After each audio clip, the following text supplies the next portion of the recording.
anybody. South Louisiana guy doing jerking offshore, catching fish that were the way he should not be catching them in Florida. It just goes to show you just gotta have that, you gotta have God there. You gotta, that's all you gotta do is hope. Leave it on him. Leave it on him, anything can happen. That's how we start. Ready to go? I just got a weird feeling about this one. Like, what I'm doing, there's plenty. Really? Yeah. It's just getting the lucky ones, you know.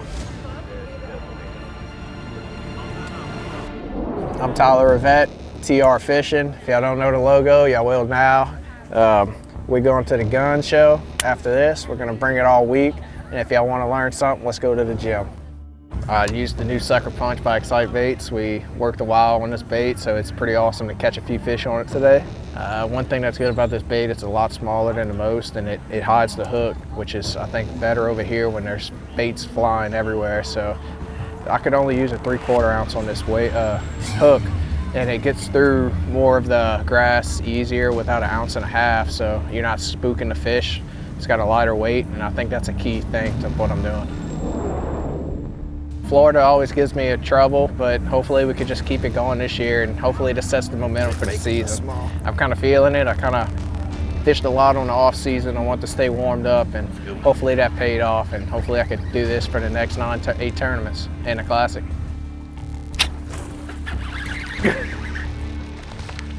Live scope makes you realize how many fish you actually pass up. The key to it is talking with everybody else. They're using 1.5 ounces, 2 ounce weights, and with this bait, I'm only using a 3/4 ounce weight, and I'm getting through the same exact stuff. And I think that's a key player when I'm trying to get a bigger bite later in the day when the sun's up. There's one. I was throwing these back yesterday. Number 5. Number 5. But other than that, I'm just sitting there, kind of just scoping them out and jerking. Like that one. Oh, that's a big one. Yeah! Like that one. Let's go. I ain't scared. If I got a punching rod or this rod in my hand, they're probably gonna get flipped. It's the F5 rod, the Ghost Code.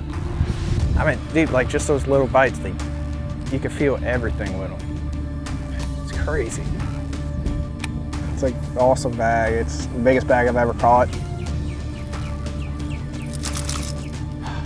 My heart's just like, when they chasing it like that.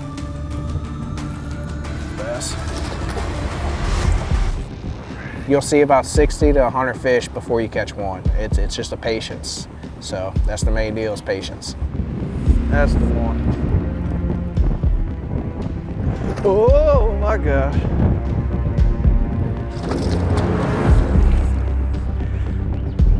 I chased one yesterday all the way in the middle of the channel.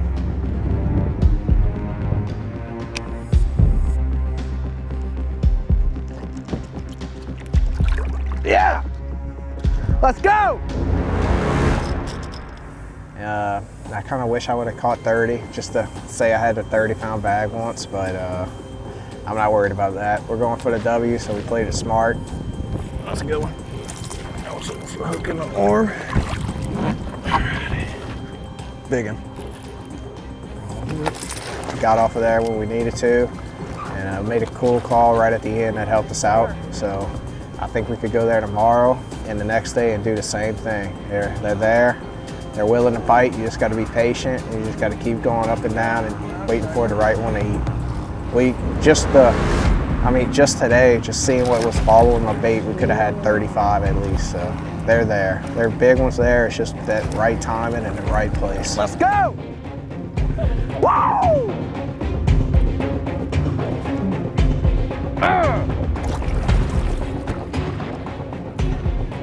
That's what we call it. It means the world. This is my dream job. I was able to do it the year I graduated college, so I came straight from college onto the Elite Series. This is my 5th year, and hopefully this is not even close to the last year, because this is what I love doing. I couldn't see myself sitting in an office all day.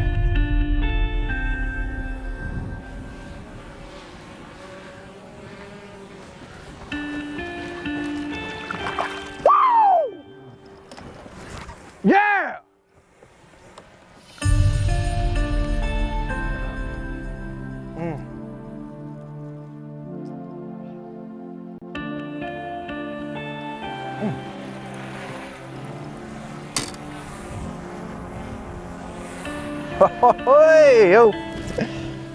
It's a cold cut. It's a cold cut. Well, old boy didn't have much of a ride with it.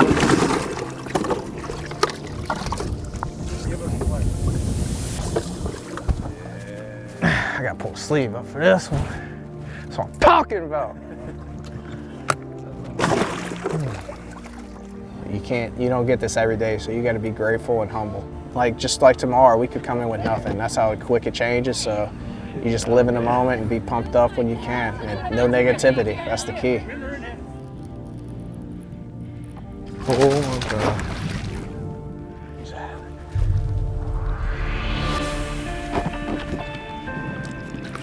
Over.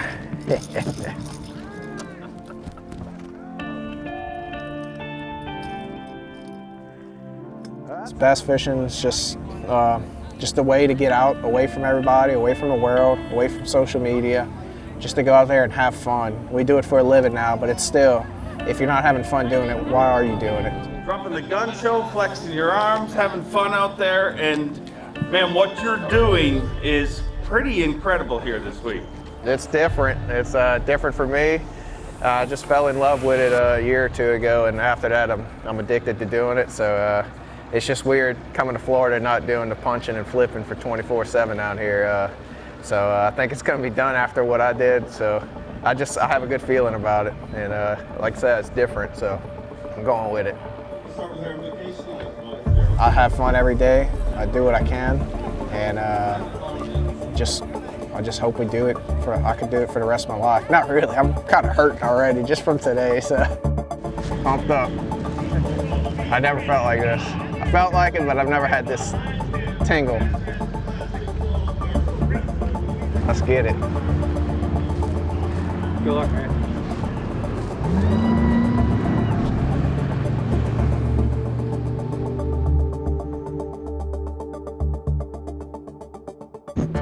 Oh, a big one's following it. There he is.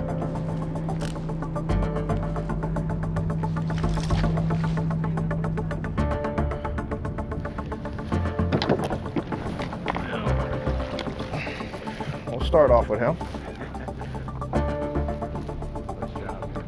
We'll start off with him.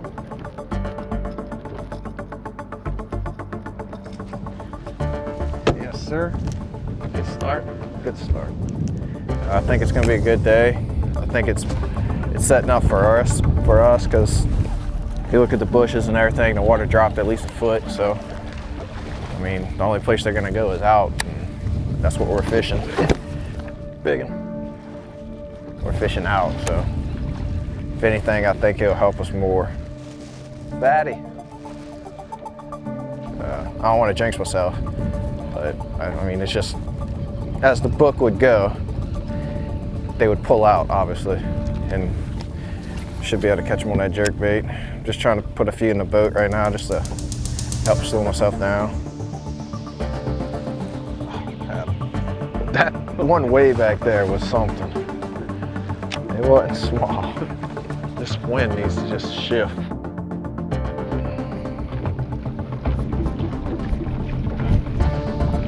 There's one.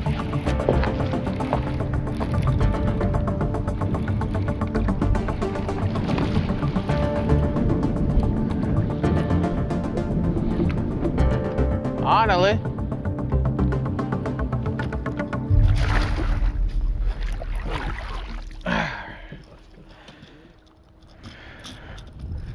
A little better. Nice job.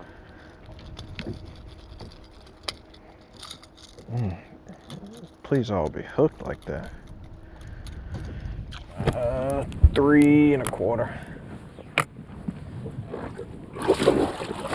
It's still just not the day I expected. I mean, I could have swore cloud cover, water dropping, temperature dropping, water temp dropping, that they would have just pulled off exactly where I'm fishing. Not happening. Go. The sun just came out, and hopefully it changes up a few things. I just caught one actually. Still not the ones I want, but at this point right now, I'll take them.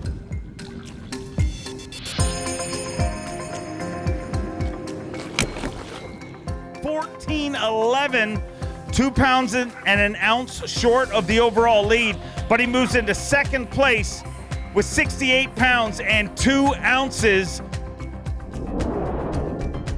It's what all of us come here and put our entry fees in for. We want that blue trophy. It would mean a lot because one, I ain't got the space on the mantle to put it, so that means we'd have to do some remodeling, but it'd mean the world. I'd do it for my family. My family's been here from the get-go, from the start. They've been there just from college. They've been following me around, so. Gotta win, gotta win, gotta win.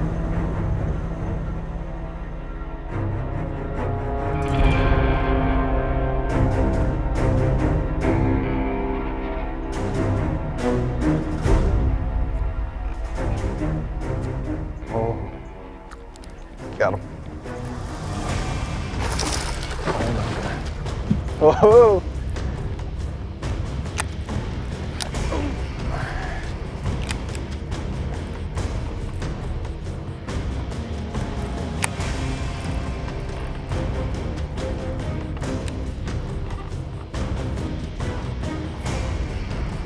She's a runner.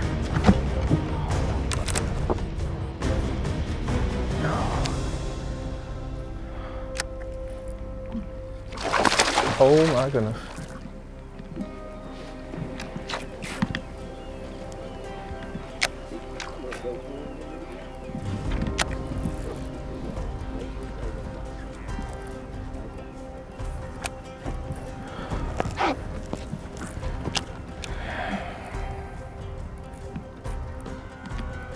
They're all that size.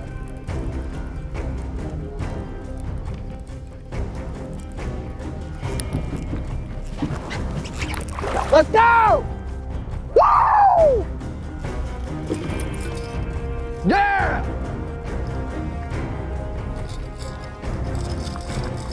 Barely hooked. Look at that. That's how we start the morning.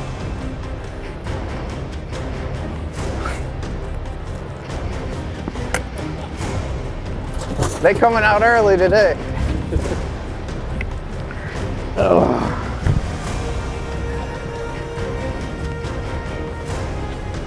Nice shot. Nice, dude. Ah. Yeah! That's how we start. Game plan is just to go back in there, do the same thing. I think it's going to be the same conditions as today. So I'm thinking we could go catch them again. I think they're there.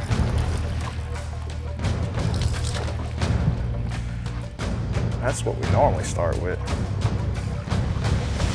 think we're gonna pull a call tag on her. I think I'm gonna put a call tag on this one. Dang, they got some teeth, dude.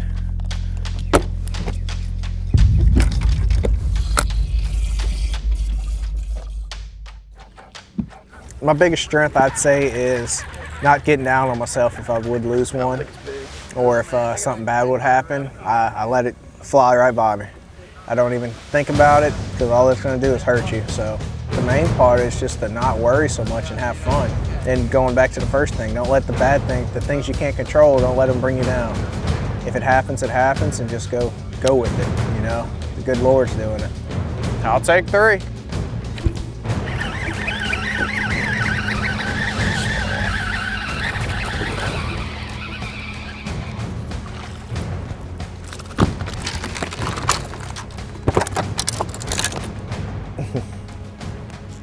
That's not 8 pounds. It's just one of those days. Gotta be patient. Keeping the jerk bait in my hand as most as I can. Digging. This is what I dreamed of since I was a kid, watching Bassmaster on TV, and I started the Bass Club at Nichols just because I just had that little dream, you know, just wanted to be pro. I mean, it's just, and I don't want just one, I want them all. No point of coming to the tournament if you don't want to win. I don't know how good you got it. It's life on the road, and I guess the biggest sacrifice is not knowing when your next paycheck's coming. You gotta fish for it.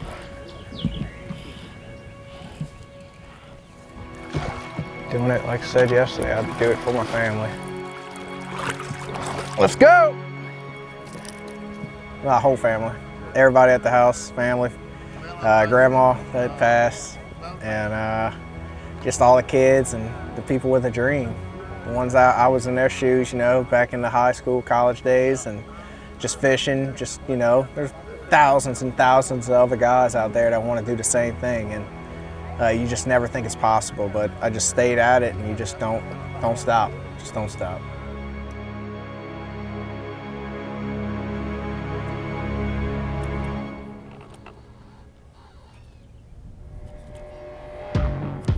Got him. Big one.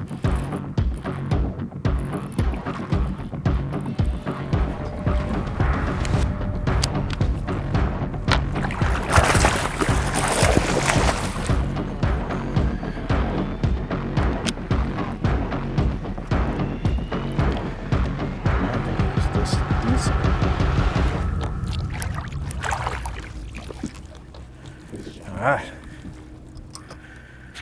Take it.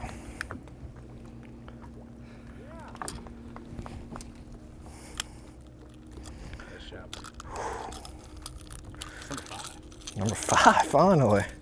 I mean, is it deserving? That's any Florida pattern. If you just keep it in your hand, it's one of those that'll pay off probably. It's just like flipping a stick bait all day.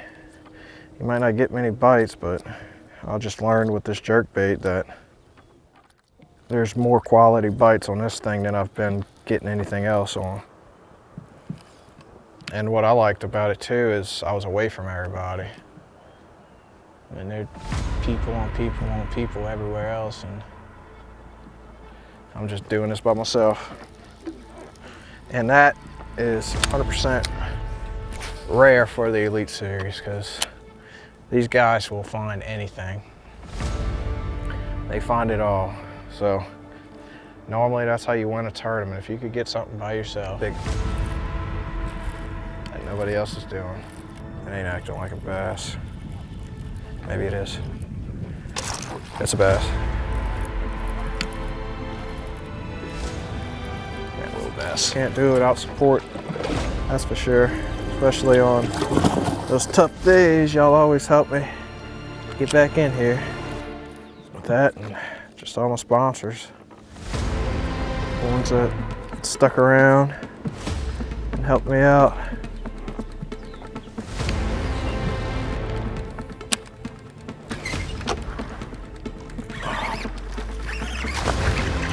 Yeah! That felt good, didn't it? That felt good. I don't think he'll help.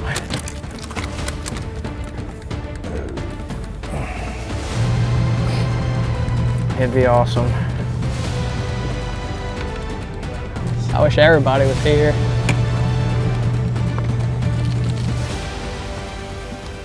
What's the flower on your shoulder there?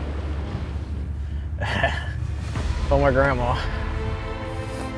If we win, it's her.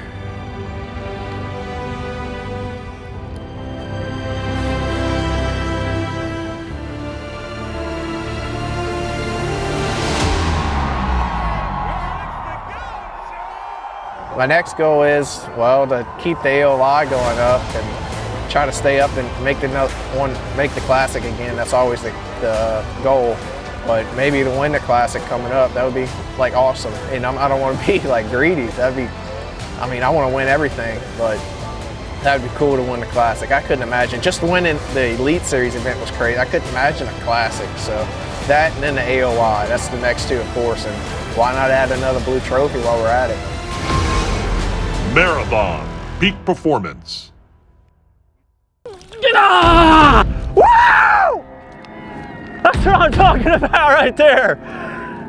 Oh my goodness. Dang, son. Thank you, Lord. I've loved the outdoors my entire life. to get to do something for a living and like fishing and catch fish. I mean, it's been great. You know, just the people that are there supporting you, you know, and reach out to you and tell you good job. You know, that's been really cool. The fans and everything. So, you know, besides that, I'm a pretty humble guy. I don't care about you know all the fame and all that stuff, but that's been pretty unique. Let's hear it for Joey Cifuentes. 19 pounds, 13 ounces. The Cowboy moves into 4th place with 19-13. The main goal is to stay in the top 50, but really my ultimate goal is to stay in the top 10. I want to keep myself in contention to win this tournament. I think if I can get 17, I think that might keep me up there, but I don't know. It just depends. I mean, if this place gets good, like, that may not. Oh, yes. About time, man. That's what we're shooting for right there. They're out here swimming around. There's just not that many of them. Finally. I mean, everybody could bring in a lot of big fish, so I'm shooting for 20. That's my plan. 19 or 20 pounds, and that should keep me in the top 10. No. Yeah. Yes. Oh, thank you, Lord. Man, it takes forever. They're quality fish, but man, it's probably another dang near 4-pounder, I think. Oh my goodness. Man, these gnats they're terrible. I kind of leaned on them pretty hard yesterday, and I lost several good fish in here. Not a giant, but number 4. If I can get me a limit of 3-pounders with those 2 good ones, that's good.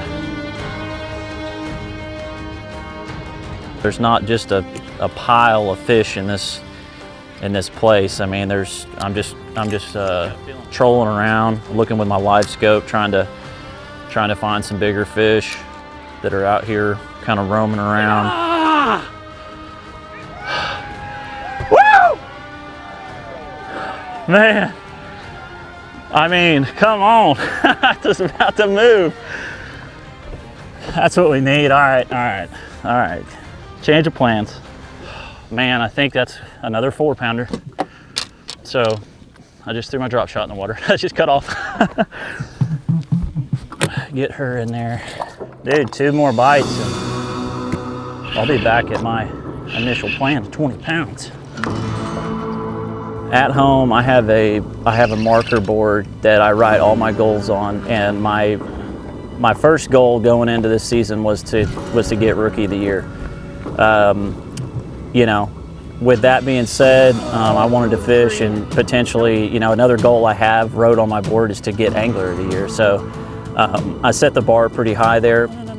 Another goal that has been, you know, I've been really trying to go after for the last 5 or 6 years is just to win one of these big tournaments. That's really my main goal. Oh no, let's weigh it.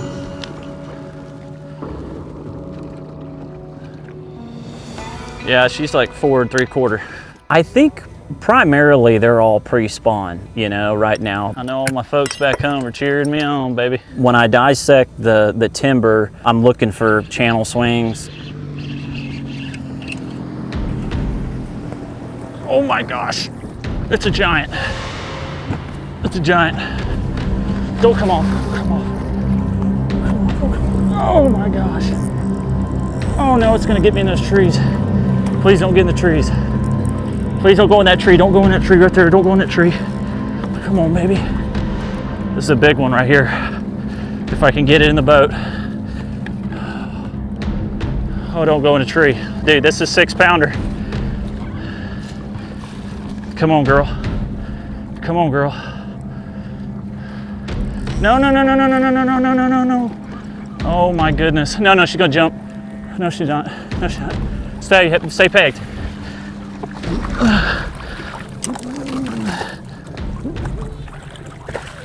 Ah! Woo! That's what I'm talking about right there. Oh my goodness. 621 right there. 621. I don't even know how to add right now. And they're probably gonna crack them. I'm gonna keep fishing, but I think I'm gonna move. And the cowboy is leading the Gamakatsu Bassmaster Elite at Lake Seminole, a brand new VMC monster bag of the tournament. Most importantly are the spawning areas where they're gonna go spawn. And so they're gonna be right there on the edge, you know, waiting to go spawn. So that's kind of what I look for. I think it's a keeper. Just a little guy. Oh yeah. Yeah, just a baby, but.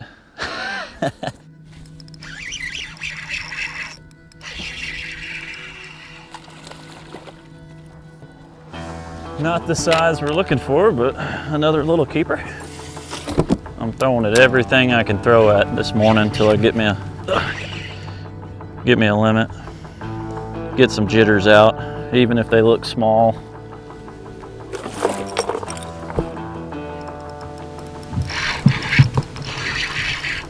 I don't know if this is a bass, but if it is, it's a good one. Oh my gosh, don't get in that tree. Don't get in that tree, don't get in that tree. Oh, don't get in that tree, it's a big one there. Here, good one.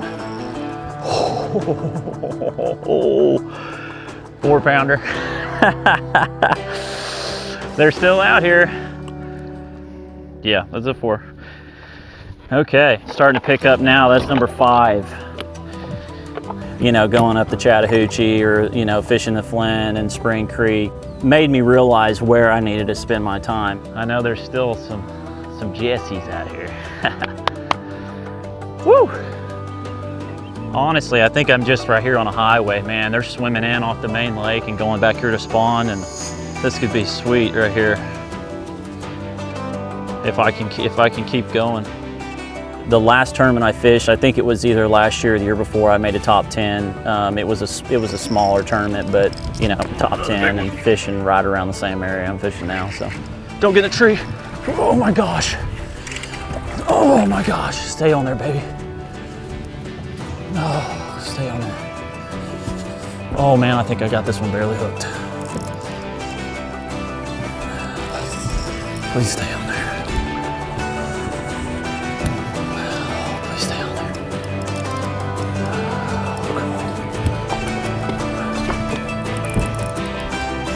I think this one's just barely hooked. I have to be easy with it.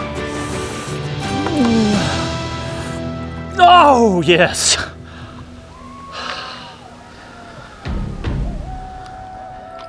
Oh, man. They're down there, too. Several of them. Yeah. Oh, little guy. We'll see you later, buddy. Mwah. Love you. This is where it's been going down, man. Oh, it's a big one. Oh my gosh. Oh my gosh. That's a 6-pounder. Please don't go in a tree. Oh my goodness.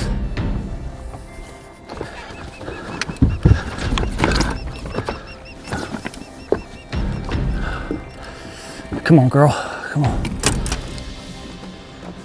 Woo! It's not a 6, but dang, son. Thank you, Lord. Look at that. Shoot, that fish is skinny, man. I don't know if that's a post spawn or not, but it's not a 6-pounder, but oh man. That's another good call right there. Man, that's awesome. Look at that. Oh, baby. There are more of them. She's looking at it. She's got her nose to it. Come on. Come on. Eat it, girl. Come on. Come on now. Oh, she's gonna eat it. She's gonna eat it. Oh, she's right there on it. She's got her nose down. I don't think it's that big, but I don't know. Now she went back to her stump. Today I caught a lot of fish that were post spawn, and I didn't really know that there were. And so, matter of fact, all of them were. So I think I've got fish coming to me. Also think I have fish that are swimming in that are going to spawn too. So I just got a great little travel way right there.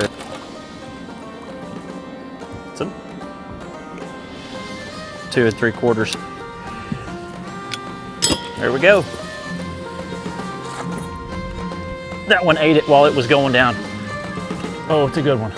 But I'm gonna do the same thing. I'm gonna keep the game plan. I'm gonna shoot for 20 pounds, and that's what I'm gonna try and get. Dude, that fish ate it. It wasn't even 2 foot down on the bottom. Oh, no. Just give me a Unreal. Oh, thank you, Lord. That's another good coal right there. Man, there's so many fish right here. I'm telling you, it's like even better than it has been. So that's good. Look at this coal right here. Coal in this last little one. I'm telling you, just, I don't know, this spot right here it is special. Got it. It's a big one. I mean, it's gonna coal that one I got. I'm getting a tree. This one's pulling right here. I think this will get me my 20 pounds if I can get it in the boat. Don't do it. Don't do it. Don't do it. Don't do it. Don't do it. Don't do it. Don't do it.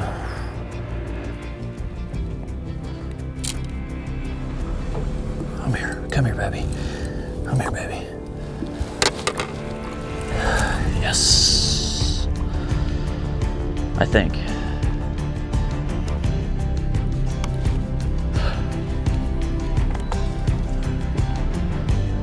So that's gonna coal the, here we go, we just coaled up 3.5.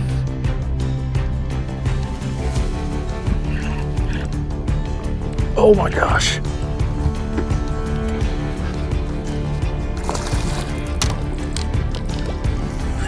Still, man, like, can't believe those fish are out here in 24 foot of water. 3-pounder. No help, but I love it. Having a blast out here. Look at that, man. So fun.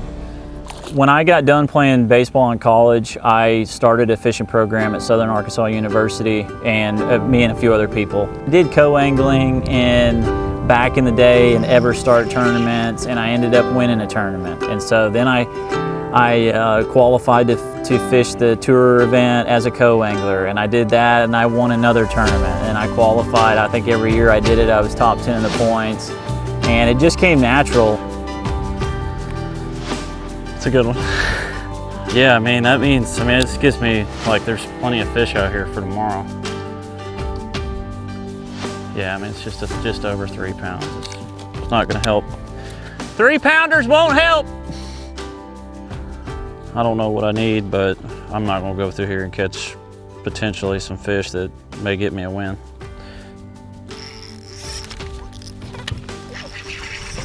Oh my goodness. I don't know what we got here, but it's big. I qualified to fish out of the front of the boat, and that's really how I got here today. I think I've really seen the lakes around the country, and I've learned a lot over the past 5-6 years fishing as a professional, and so it's gave me some some support going into this year and being able to fish and do well. Oh, no. I think that'll coal a little bit. We do have a lot of timber in our lakes in Arkansas. I fish timber all the time. I know what to look for there and what bass look like in the timber. So yeah, it's helped me a lot. Just over 4. So we're gonna coal out a 3.5-pounder going back. At 45 pounds of 14 ounces, needs 16-13 to take the lead. 5 fish all alive. 20 pounds, 13 ounces. 20 pounds, 13 ounces, and with 66 pounds and 11 ounces, the question is, can anybody catch the cowboy? What does it feel like to be in this position? And did you ever imagine it to come this early in your Elite Series career? No, I didn't, but I work really hard, and it feels good. You know, it's stressful. I'm not gonna lie, but I'm just gonna stay positive and fish hard and fish like any other day I was out there, like it was day one of the tournament, and we're just gonna see what happens. My game plan is no different than any other day I fished. I'm gonna go to my main area. Keeper. We'll take them as they come. I'm gonna do the same thing. I'm gonna stay out there all day. I'm not gonna go do anything else. If it's meant to be, it's gonna happen. Just a little one. On my graph on Live Scope, I'm seeing really big like cypress trees or big stumps. Just trying to get a limit first. Oh my goodness, come on. Good grief. I'll see the base of it, how it widens out like on a cypress tree, and those bass, they seem to love the big tree. So when I'm scanning around, I'm looking for that, but most importantly, I'm looking for fish. I'm looking for bigger fish that are sitting on those bigger trees. Typically they're bass. So what I'll do is I'll take my drop shot and I'll pitch it to those trees. The bass could be on the back side of the tree and you cannot see them on Live Scope. So what I'll do is I'll pitch to the side and on all the big trees, and sometimes they'll be all of a sudden there'll just be a big fish and he'll come off the side and he'll follow my bait down. So that's really something that's key. A lot of people probably don't know, but that's what I'm seeing. That hook fell right over its mouth. It's a little better quality, but good Lord, thank you Lord, that's good. Now we got 4. Just gonna keep chipping away one at a time. Hopefully they keep getting bigger and bigger. Maybe a little bit of sun will come up and they'll start biting. Fish got me wrapped around a tree. That was a little scary. Yeah, that's 5. I'm gonna run into some good ones today at some point. Little one got it. The smallest one out of the group of fish eats it.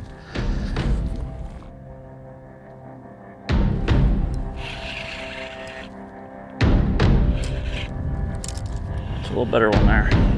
It's about a 3-pounder, but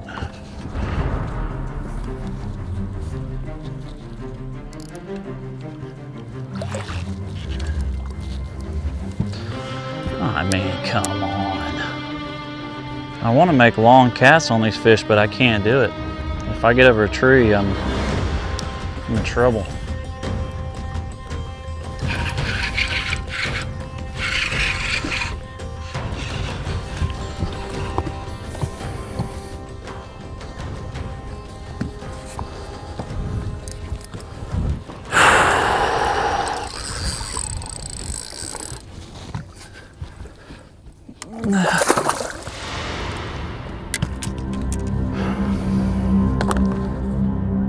Dude, I mean, the fish is coming up. I was gonna just grab it.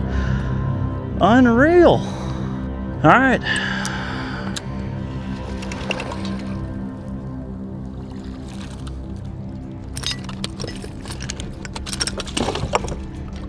I do have a really cool little fan crew. For about 5 years, they've been coming to all my Florida tournaments.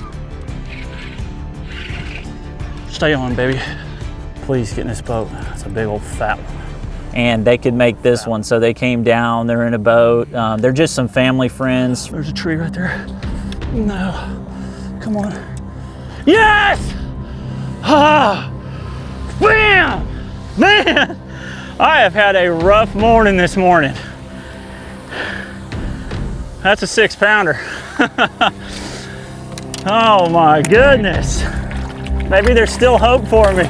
They're just cheering me on every time I catch a bass, and it's really cool. And I've got so many people back home that, you know, that are cheering me on too. So it's been really fun.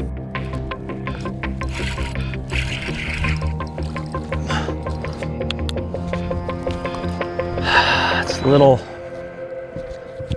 Well, I don't feel like I'm in position to win right now, to be honest with you. I think I need 20 pounds at least today, and I don't have that. And man, I'm struggling today.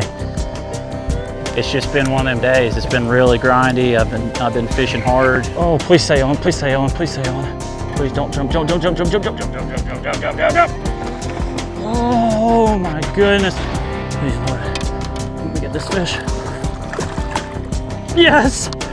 Woo! That's what I'm talking about right there.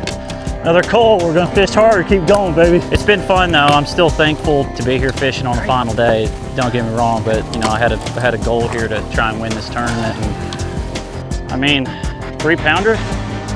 Is that gonna coal? I don't know. Man, I'm struggling today. So appreciate everybody watching at home and all the friends and family and all the support from everybody. It's been really cool. Just dreading having to say that today, but it's the truth. It's a chunky fish, but let's finish this thing strong. Let's go. You can't slip up one day on this pond, I'm telling you. Too many big fish in this lake. One good bite though would give me maybe a shot, maybe, depending on how everybody else is done. There's a bass, finally. Took forever to see one, but he ain't gonna eat it.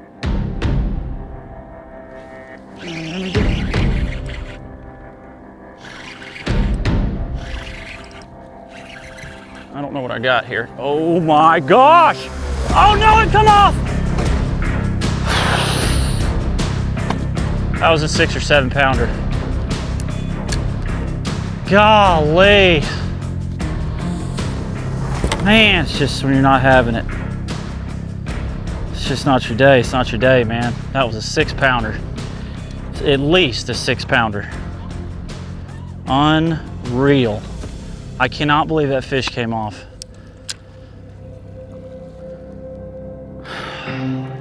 That was the bite I've been waiting to get. And I got it finally. And it came off. Unreal. I had my opportunities, man. It just didn't work out today. Now, one of them is about to become an Elite Series champion. He is a 3-time winner from the back of the boat, a 3-time qualifier for the Forest Wood Cup. He is an Elite Series rookie. From Clinton, Arkansas, the Cowboy, Joey Cifuentes. 66 pounds and 11 ounces at the start of the day today. The Cowboy needs 9 pounds, 12 ounces, 5 fish all alive. 18 pounds, 7 ounces. Joey Cifuentes is an Elite Series champion.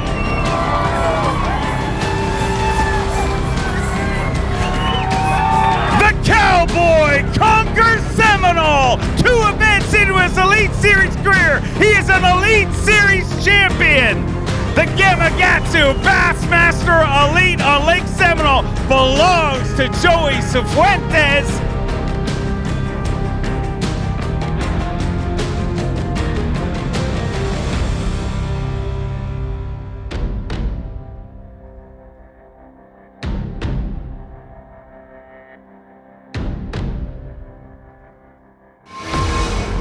Marathon Peak Performance.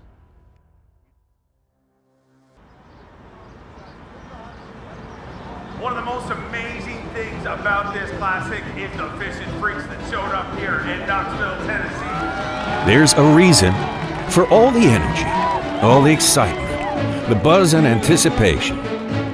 The reason is one event that means everything in the sport of fishing. And on this day in Knoxville, Tennessee, that moment has arrived. Day 1 of the Classic. All right, it's just about go time here.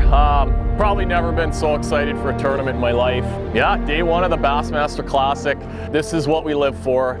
great opportunity for me this week. So, you know, obviously had a good luck here a couple years ago. Going to be doing the same program, try and catch some big smallmouths out deep, doing the moping deal. We got a chance, so we'll see what happens today. What an event. The crowd here is huge this morning. I mean, I'm just like, got the shakes, I'm fired up. If that doesn't get you fired up to go fishing in the morning, I don't know what does. Crazy. Yeah, I think that's one of the other real special parts of the Classic is it brings a lot of people together. And I've got some friends coming that I haven't seen for a long time, and friends from home, and some of my family's coming. So that's special too, like having all these people here. Coming in too easy. That's gonna be one of those nice ones you gotta throw back. It's long though, maybe we'll get lucky. Look at that, like 17 3/4. It's all right, well.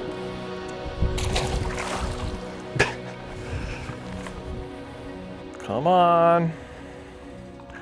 Seeing a few. He just didn't even hardly bite it. I just barely felt him nudge it and put a smaller bait on because I sort of got denied on the bigger bait a couple times, and I probably should not be boat flipping him on that littler, smaller hook. Cannot do that. But yeah, just kind of sliding along here and hoping to just float this minnow bait over top of them. And obviously a couple years ago, they're a little easier to catch. They've seen this few of these baits, I think, now, so they're not quite as easy to trick. But so we're just sort of going over one of these little cracks here right now. That's usually where the fish will kind of come out of.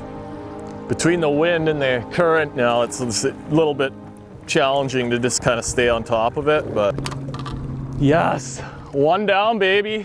14 to go. Whew, that's a proper one. Whew, look at that. I don't think we need to measure that. 20.5 incher. Sweet. Okay. I spent a lot of my practice looking at my hummingbirds, and the one place I found, I just saw a little bit of rock, went and dropped a bait down, and a whole school came out of the rocks. I mean, you would not, they were just so tight to the bottom, you wouldn't even see them.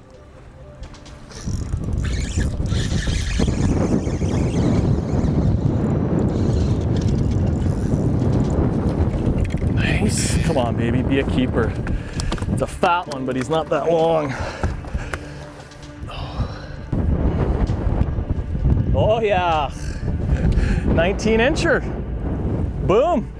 2 down, 13 to go.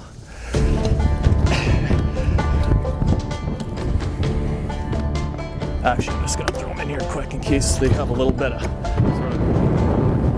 Made a little move on the board. So there we go. Oh, that feels good. Feels good, but you still, you know, 3 of them is still a long ways to go. So we got to stay on it strong here, but nice. Good start. Wind's gonna make this a little more challenging today to, you know, I really want to get right on top of them and drop my bait on them, but you know, you got to make a lot more noise with the motor and just the boat sort of moving around on the waves. But I just saw one creep by right under the boat. Come on, go, go, go, go. Oh, come on.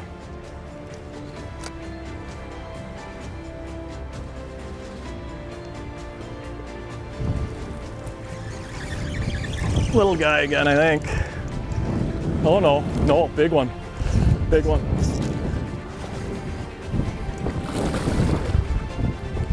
Oh, it's a big fatty. Come on, baby.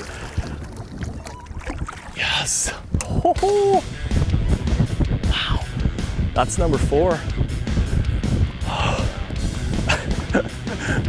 I don't need to measure that. And then the second place, similar kind of deal, but I marked a couple fish and then turned around, dropped a bait down, and there was a good school there as well. So, you know, being patient with your electronics is is important, especially, you know, this time of year and anywhere that there's fish kind of offshore and a little bit deeper water. I love to fish that way. It's sort of probably, I would call it my strength, especially fishing against this field. You know, generally, I'm not gonna beat these guys beating the bank. So if I can get offshore a little bit, you know, it's usually to my advantage. 17 1/4.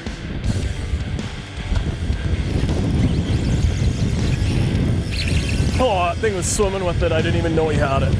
I'm not sure why East Tennessee, why this technique is so dominant, but it really, it's effective, and yeah, I don't know if they just, a little bit of current just makes them want to hug the bottom, but you know, that's probably part of it.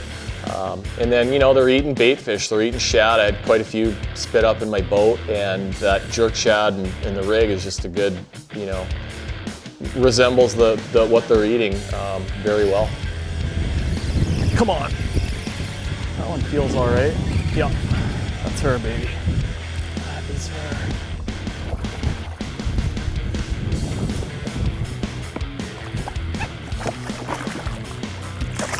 That's not that big, but that should be fine. Yes. Yes. We got us a 5 bass limit. So we got 5, awesome. And now I don't have that many spots. I got one other place that I think's pretty good. Obviously not gonna touch that today. So just gonna look for more stuff. I spent 2 whole days practicing down here and literally found like one good spot each day. So it's like they're not everywhere. But yeah, if I can get lucky and just find another, you know, bought myself some time to look around a little more today. So if I can get lucky and find another place, then you know, that'd be awesome. So that's sort of my goal here the next couple hours. Just come on, be a bass. Look at some new stuff and just try and find another little sweet spot. But feels good start, and you know, we're gonna survive one day anyways. Might not be the big bag of the day or anything, but we'll be in the mix. So it's not the easiest place to fish, so you know, I know by Sunday, if I can just do that 5 of those every day, I'll probably give myself a decent chance.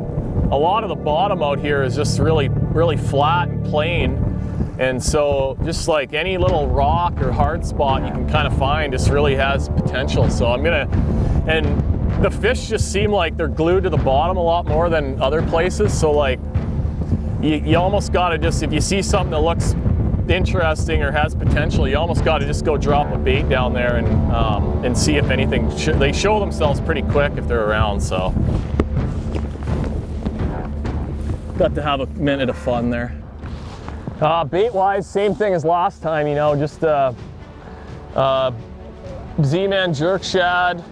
I'm using a few different sizes, mostly the 4-inch Z-Man scented jerk shad, and just putting it on a minnow imitating jig head. My buddy Brian Gustafson at Lake of the Woods Sports up where I live, he makes this Smeltnator jig, and I've used it for like 10 years. It's awesome for this. You know, it's a way that I like to fish, and I'm confident doing it, and you get around these ones that haven't been fished, they bite it. I've caught thousands of bass on this technique, and it's just something that I do a lot. I'm comfortable with it. I know how effective it can be for, you know, deep smallmouths, cold water. But yeah, all in all, good day. I liked what I saw out there, and I wish I had a few more places, but I've got a couple spots that have some good fish on them, and I'm gonna have a chance. 10 more smallmouths the next 2 days. That's my main focus and what I'm gonna try and do.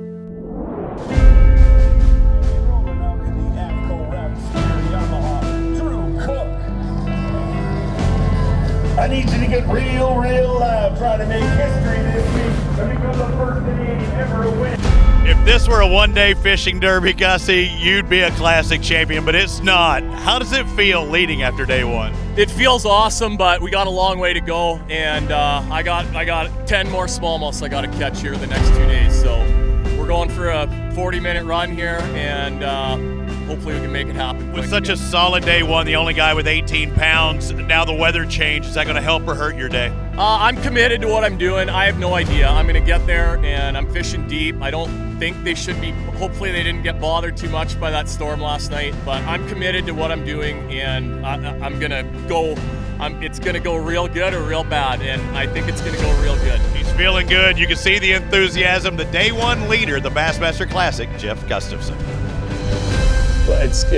There's going to be lots of pressure, lots to deal with, but yeah, I just got to go out there and catch the fish I need to catch.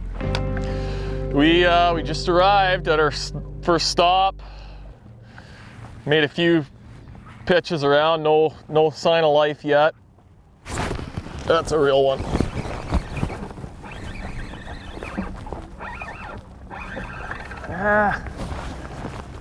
Maybe. I think we're gonna be good on this one. He's skinny, but he's long. Oh yeah. 6, 9 to go. Yeah, that one came up and wanted it. Didn't mess around. First one's always the hardest. Got one. Marked a few, missed a couple bites. Hopefully, I hadn't fished here this early in the morning before, so I'm hoping maybe it'll just get a little better as we go, but we could also be going that way too, which we don't want. They hit that bank and then they spread out, and it's like a needle in a haystack kind of trying to run into one. We want to keep them buddied up out here in the deep stuff, but there are a few around. I had a couple good bites and they just didn't get it, but it seems like they're really moving around a lot more. Like they're not just sitting on this rock like they had been. I'm just kind of catching one here, one over here, just like they're really moving. So the last, I caught two, one keeper and one just short, and they both like saw the bait and just smoked it immediately. So that's positive. But we're grinding. We got two, I mean, so close to 18 and just not quite, like, tough. And they're bigger than the ones I have in there too. They're nice, fat, chunky ones, but yeah, that's just part of it. There's a few fish around. I'm gonna give this a few more minutes, and then I think I'm gonna go to my other place, and hopefully it'll be a good situation when we get over there. You see it on paper and it looks like it's easy, but it's not. And there are a lot of 17 inchers out there, really beauty fish that you got to throw back. It's tough. It's kind of a short one, I think.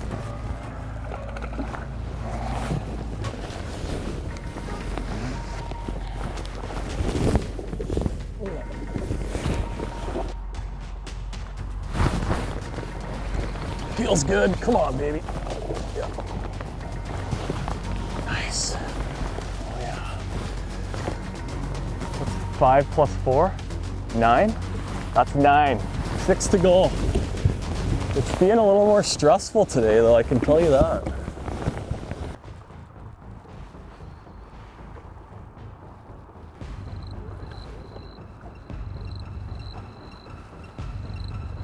Okay.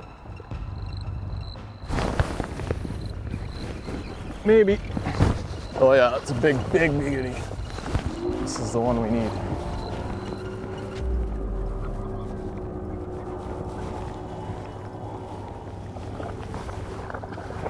Oh, come on, I need you, I need you.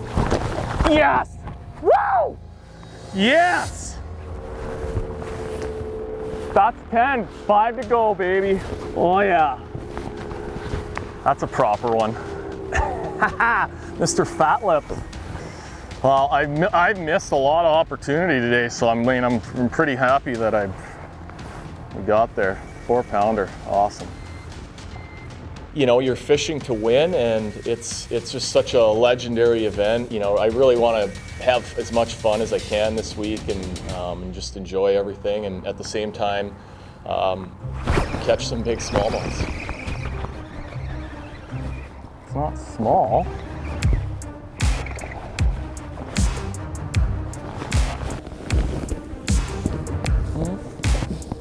Yeah, like 17 and 9/10. That's 3 of those today. God, brutal. That's pretty cool.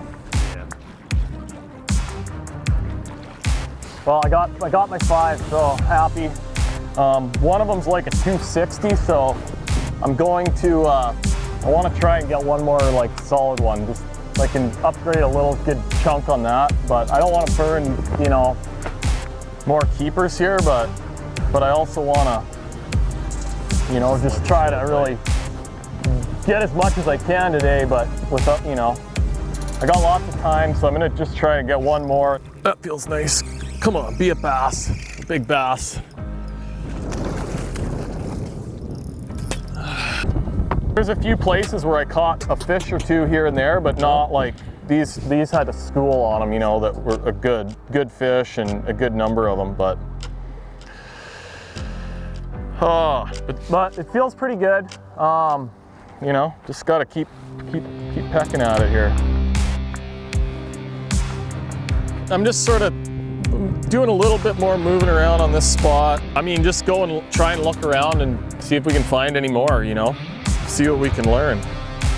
I feel like the fish are leaving this stuff a bit. Like it seems like there's just less of them than there has been on these spots. Feels good. Oh yeah, it's a big one, boys.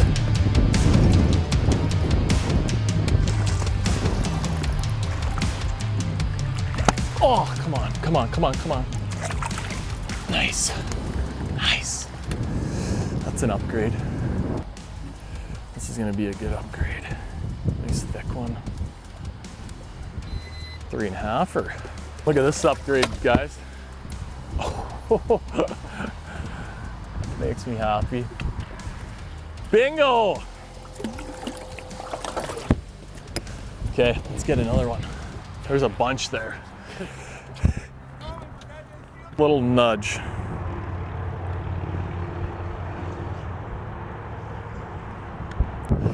All right, well, it was a decent day again, but you know, I didn't fish perfect today, and tomorrow that's got to change if I want to win this thing. So, throwing a hoodie on for the ride. Let's do it. Let's see what happens. He's out of Keewatin, Ontario, Jeff Gustafson.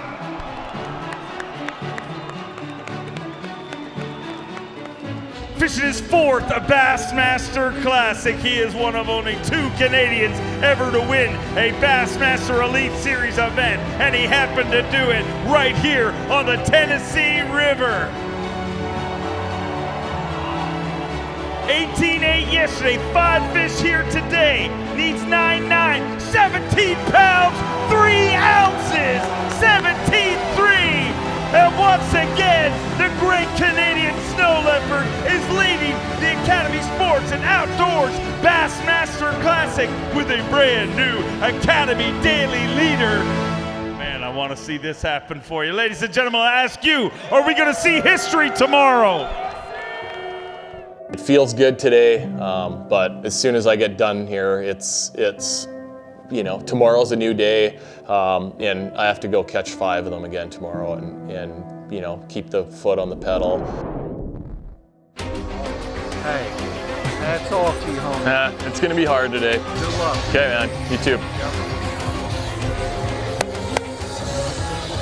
I'm ready to go. Good luck. All right. Have a good day. Thank you. Buddy. You can do it. You can do it. Now joined by the guy with, as many of these anglers said, with the target on his back, and that target happens to be on the back of a Kenora dinner jacket here this morning. Gussie, you are a long way from home, but it sure feels like you're home watching you fish in this tournament. What does it feel like to be Jeff Gustafson this morning? Hey, you know, I've been in a lot of tournaments and been in a good position like going into the last day, but this one's different for sure. I mean, this is insane. The people and the spectacle, and this will probably be the highlight of my fishing career. So ready to take advantage of it today. Big opportunity, and I'm ready. It's been awesome watching you. Wish you luck. 5 fish away from making history. Let's hear it for the great Canadian snow leopard. Gussie, Jeff Gustafson. You know, no matter how the tournament finishes, it's going to be awesome to get to see all my friends and family tomorrow when it's done. And so you don't get to see everyone, you know, during the event, but yeah, that's going to be my favorite part of the whole week. Probably is going to be tomorrow evening, getting to see everyone, and hopefully we'll have a big trophy to take a bunch of pictures with.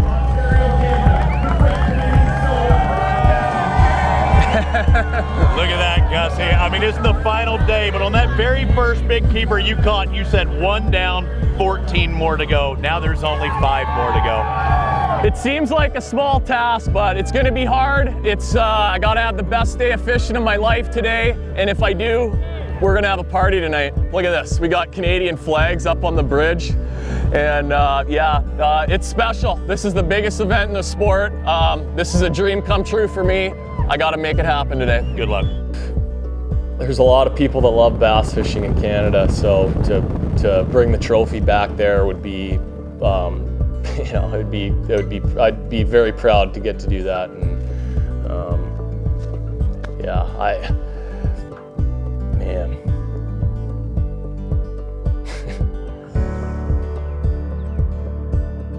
Oh, got one on me, bud. Come on, bite it, baby, bite it.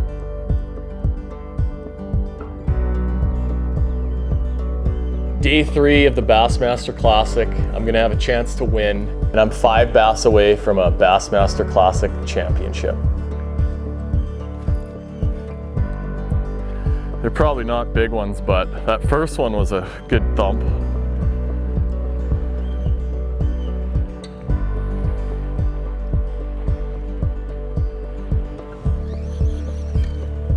A lot of people love bass fishing in Canada, and you know, when any of us do well in one of these tournaments, the support that we get's incredible, and we hear it, and it's special. So I want to win this for everybody back in Canada, big time. But yeah, no, this is the biggest fishing day of my life. It's just an awesome opportunity, big opportunity, and I'm ready to make the most of it. Oh, I don't know what that was. Something like a big mark just did a drive-by on it, but maybe not even a bass. It didn't like really slow down.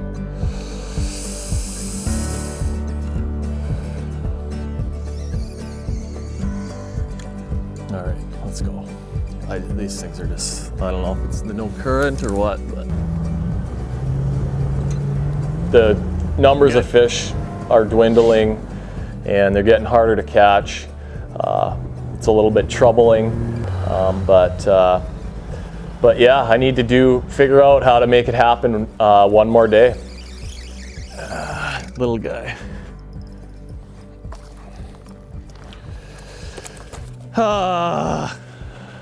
That's not gonna cut it. Well, 17 and a half. That's a shame. All right, got a bite at least.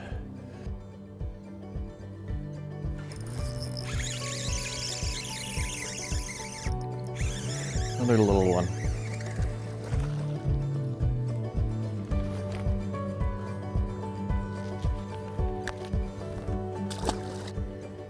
Man, you get one shot at those things and smarten up real quick. Come on, you're lucky.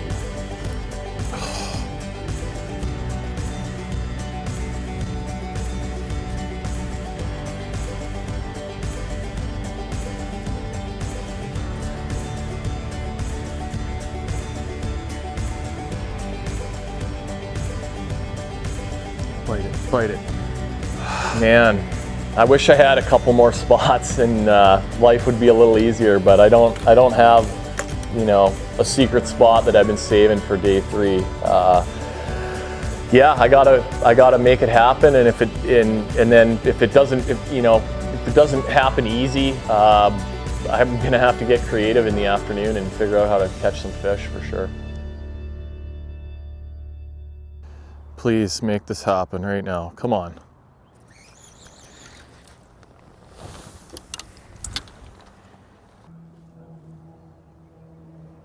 Come on, baby, come on. God. That's a good one. Maybe.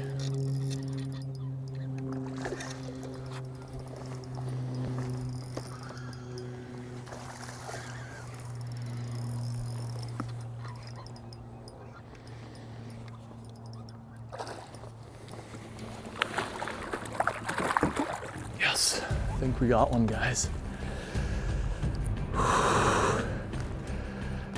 Let's cross our fingers, it's gonna be close.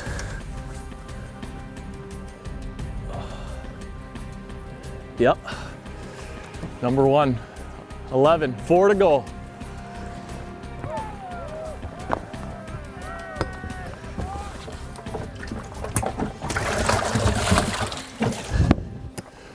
All right. Thanks, buddy. One down. Feels good. I still got the shakes. Still very stressful, but we're on the board. 4 to go. Nah, not yet. Not as much as I was hoping. But yeah. I just like, yeah, there was like, they just started like coming off the bottom like crazy there, but now I can't see one.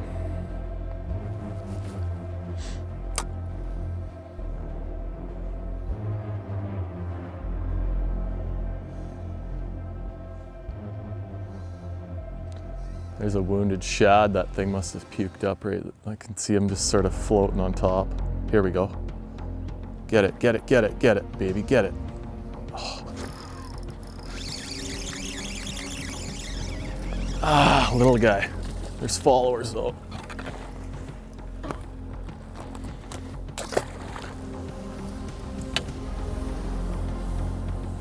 Come on, come on.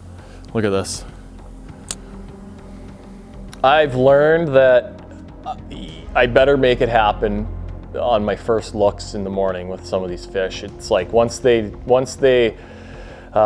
see your bait and kind of get onto you, they're almost impossible to catch. You gotta, you know.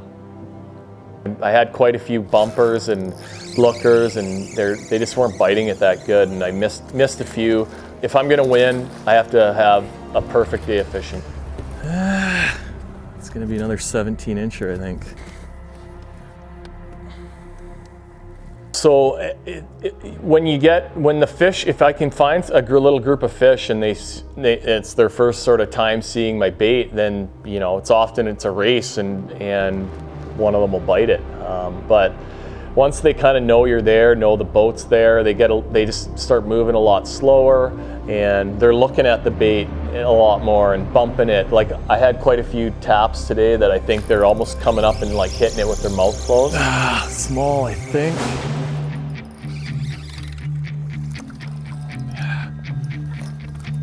There's a bunch under us though. Oh, come on, come on, come on. Look at this.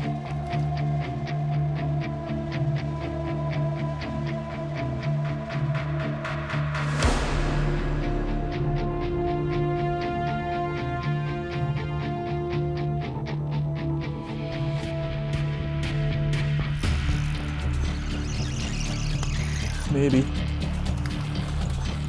Oh, it's a long one. God.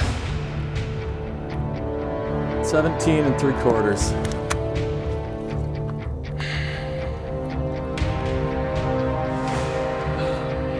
Just like so close. That's frustrating. Gave it the lightest little tap. Oh, that was a big mark too. Jeez. Small bait, just get it.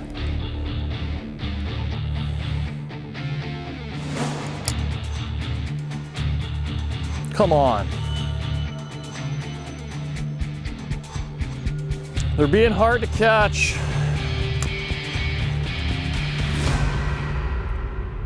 Very hard to catch.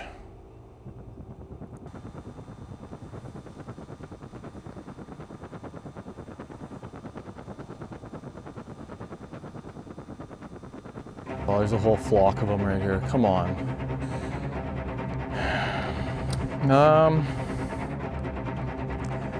Yeah, I'm around some fish. I can't catch them. They're hard to catch here. So pretty frustrating. I just had another one do a little drive butt. Oh! Whole bunch of them. Come on, give me another chance.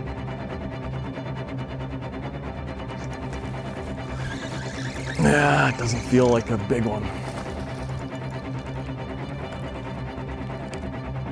That one just spit up a perch. I wish they only had to be 14. But yeah, I mean, I'm seeing some fish. They're just nipping and not biting, and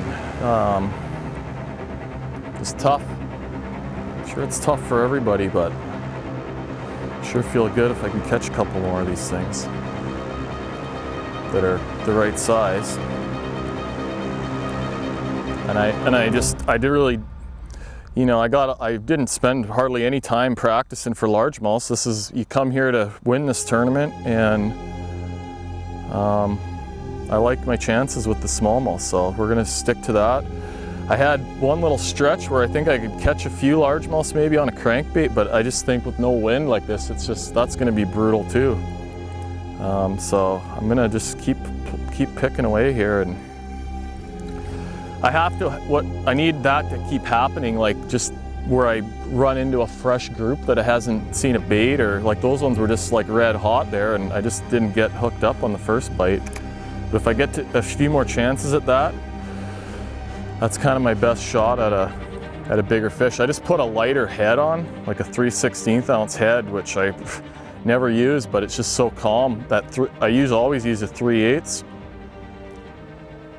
If I get them here, I'm gonna earn it.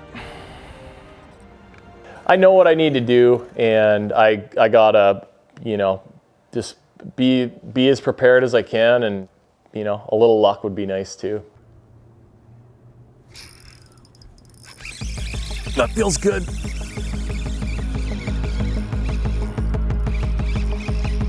Yeah.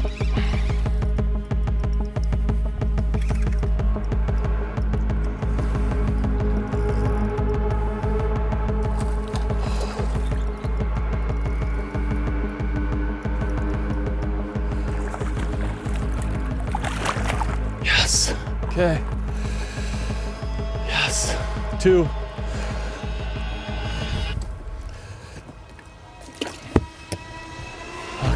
There was a couple of them. We got to make it happen here. Oh yeah, they're under the boat still. Come on.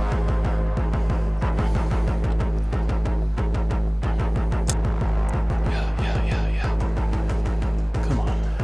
I live for that. I mean, it's doing little shakes and twitches and movements with that bait and try to trigger one to bite, you know. Oh man, I'm comfortable with the way that I'm fishing. I've got a good game plan. I need to just make it happen one more day. They went sort of looked down on that thing, but they just didn't. Yeah, there's a couple of them are about to see my bait. Come on. 3 more. Come on. Hook me up. Just rushed it, didn't get it. There's some good sticks right behind me, not far behind me, and you know, we've seen it, and we've all watched all the classics over the last 20 years, and crazy things happen. So I want the crazy things to happen in my boat in a good way. You kind of got to just get what you get on the first crack, and it's just hard to catch them after they kind of know something's up. Probably every angler in the tournament, this tournament is like the #1 dream that you have growing up, or you know, just going up through the ranks, and it certainly was for me. And I can remember, you know, when I was a little kid, just watching every classic on TV. I mean, I could tell you every winner from the, you know, from the 90s to now. And, you know, you live for doing this, which I do, which all of us do. This is the big event. This is the one. This one feels a little more special, and yeah, and I just want to make the most of the opportunity.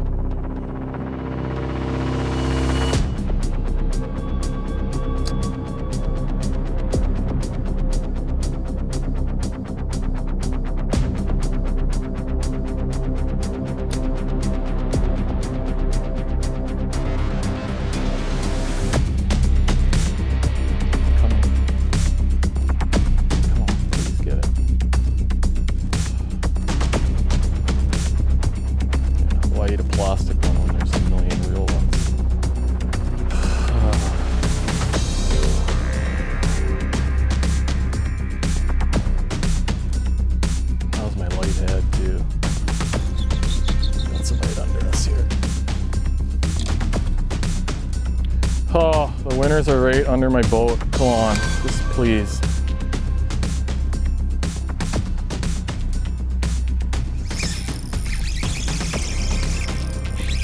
It's small, I think. The 18-inch thing with the smallmouths makes it a lot more challenging, that's for sure. It'd be a lot easier to catch a nice bag if they didn't, because there's, and I mean, it happened last time. You catch a lot of 17 and a half, 17 7/8, 3-pounders that you got to throw back. It sucks. Oh, I'm racing up. I missed him. Oh, it's a big one too, guys. Oh, no, it's not. God. That got me fired up.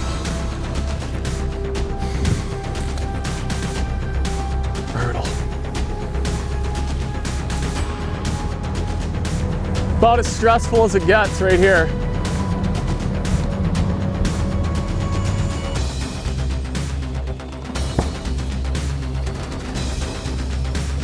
It's the classic. You put her in high gear and go, man. I don't regret any of my decisions today. I was around fish. I never went more than probably 10 minutes the whole day without seeing fish on Mega Live, and I couldn't catch them. So, you know, it wasn't like I had a good largemouth plan to go roll with. I had what I had, and I was fishing to win. So. Last question, and I ask everybody as I'm coming in whether they win or don't. Do you feel like you have enough today to win your first Bassmaster Classic? No, I'm not happy. I wanted 5 fish, and I would have felt pretty good. But I mean, you never know. But it wasn't. I think I'm a little light, but I guess we'll see what happens. We'll find out soon. Thank you. Can we make history here and have the first Canadian ever win it? Or will Brian Schmidt be our Bassmaster Classic champion? 2 anglers left. Let's roll through our leader since day number 1. From Kenora, Ontario, Canada, the great Canadian snow leopard, Gussie Jeff Gustafson. I was shaking on stage just now, and it was, you know, that's the biggest rush that anybody that loves bass fishing and tournament fishing is ever going to get, is going on that stage. And that arena's packed and it's loud, and I have a lot of friends and family out there, and it's awesome. Just 2 fish today. Needs 5 pounds, 4 ounces. 6 pounds, 13 ounces! 613! Gussie gets it done! And oh, Canada, you have a Bassmaster Classic champion!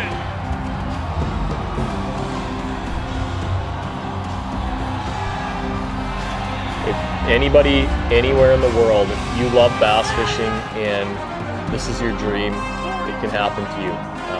It's happening for me, and fish hard, fish every chance you get. That's the best advice I can give everybody. Unreal! Unreal! Oh, Canada, you have a Bassmaster Classic champion!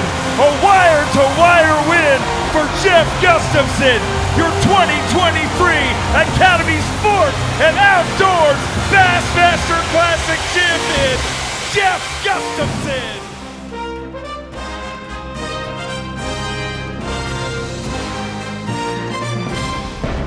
Marathon Peak Performance. That's how you start the Bassmaster Elite Series. Woo! Get fired up for that, baby. From the time I started following fishing, it's always been Bassmaster. That's why I stayed, because we fish for those. Drew Benton becomes a Bassmaster Elite Series champion.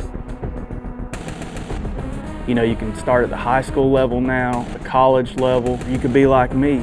Right out of college, I started fishing the opens to get here. 23 pounds even. Lake Murray showing out here on day number 1. I think I'm just maybe starting to get on a little bit of a roll this year. Just to be going into day 2 is even better.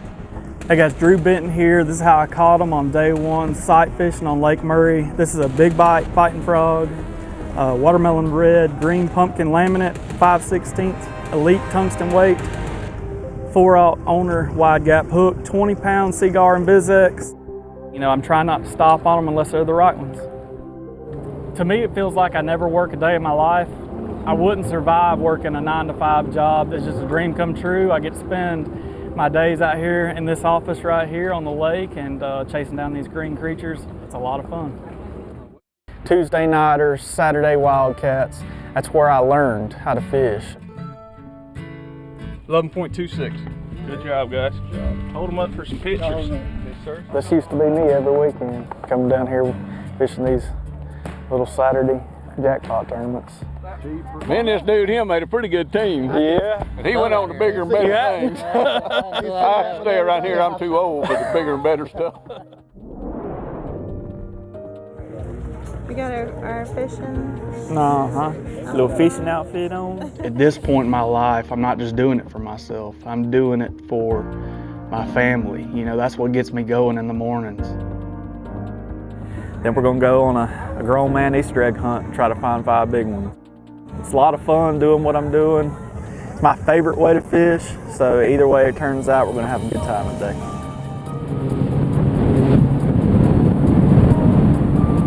I think when you're doing it for somebody else and not yourself, that's what makes you dangerous.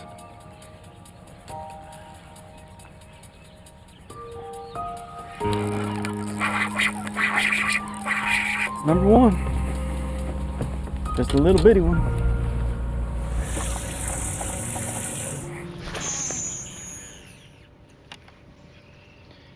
You'd think if they're garden fry, they'd bite something like that. Just like that. I think I'm gonna have to expand and figure something else out in the event.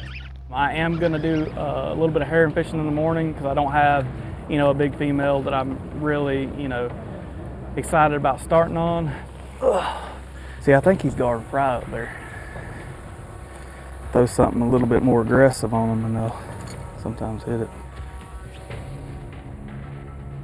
Kind of what's typical of this fishery from what I've seen in practice is they get up and they do their thing and they get gone fast. So it's just about, you know, getting in a groove and hunting them down each day. I think that's what I'm gonna have to do. You know, I'm throwing a moving bait while I'm looking and I'm getting 1 or 2 key bonus bites doing that, but for the most part I'm having to go on a grown man Easter egg hunt and find, you know, the big ones each day. What I learned in practice is up here where we're taking off from, it's a little bit dingier. The water's a little bit warmer and I feel like the fish are further along up on this end. I'm still fishing up here, but mid-lake, for whatever reason, there's this one area of the lake that's got cooler water. It's like in the upper 60s where everywhere else is 72 to 75 degrees. I don't know, you know, what natural phenomenon is causing that, but most of my females that I'm seeing are in that area, and I feel like they're a little bit further behind than, you know, these other places that are really warm, and that's where I'm spending most of my time.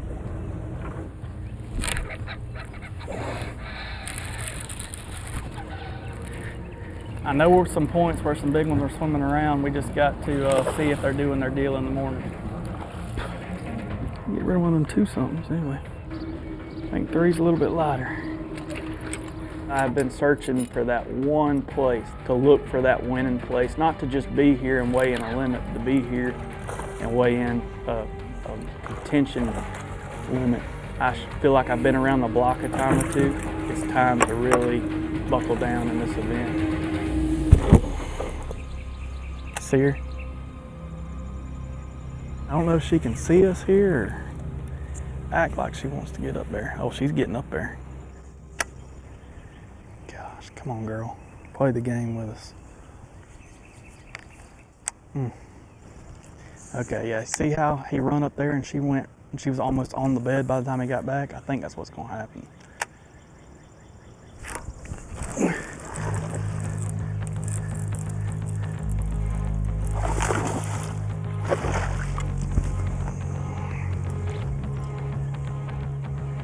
I don't think he's gonna help me, but I'm gonna put him back anyway.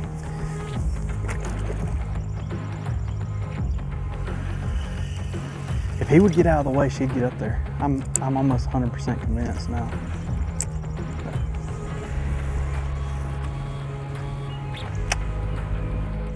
Got her. Come on, girl, stay on. That's bigger than 5 pounds. Yes, sir. We just freaking got her. Oh. Got her a shot bite, baby. 6 pounder.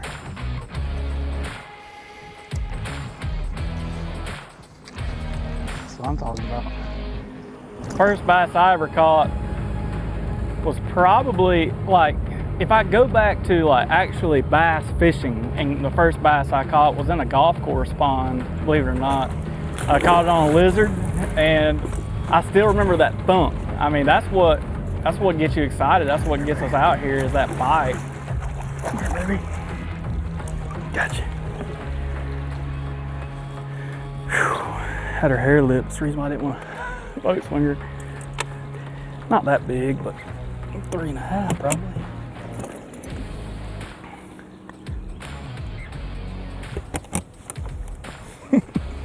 Oh gosh, there she is. See her back there? Oh, yep. She's on the left side of the pipe now. See her from here. She's following him. See, that's a bad sign. That tells me if I catch him, she's gonna leave. See, if she would have pulled up there on the bed, it'd been a different story. Come on, you stupid thing. Actually, she went back up there. He may have spit it out. Yeah, he spit it out. That's the reason why she went back up there.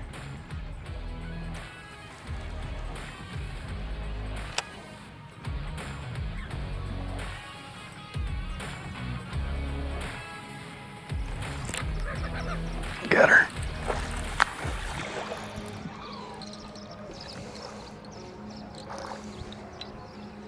I'm coming this side of you.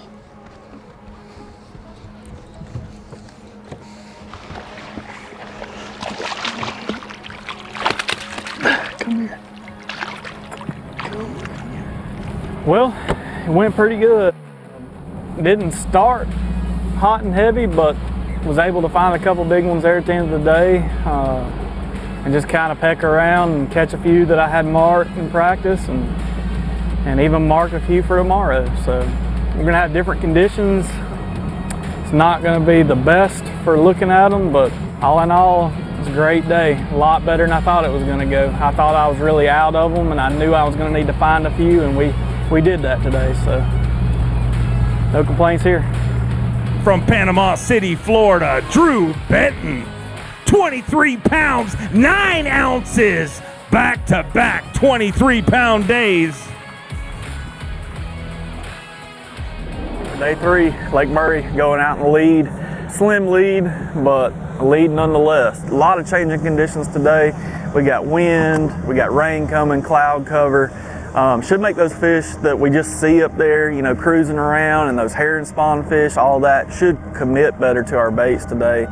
Should be a lot better fishing day. So we got a lot of rods on the deck. We got a lot of moving baits that I can throw while I'm searching for them on bed. Got some still to catch off bed. As long as it doesn't get too nasty, I think we'll be all right. If it gets really nasty, we're just gonna have to hunker down and fish a little bit. We'll just have to fish the moment, fish the conditions, and hope for the best. Oh. There's one, dude. It's been a while since I've won, you know, at this level. I think 2018 was the The last time I've had some close calls. I finished second a couple times. You know, you kind of gotta win to be relevant in this sport, and you know, I don't know if this week will be the week, but I feel like I'm due. Might be all that's in there, I don't know. Either she's gone or she's laid and just sitting there. He's guarding. The problem is he could be doing the same thing that one was doing with that 6-pounder yesterday, and I can't see. Yeah, stay like that.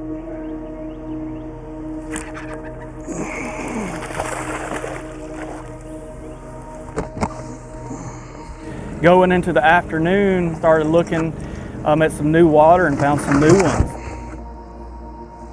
These suckers aren't aggressive at all.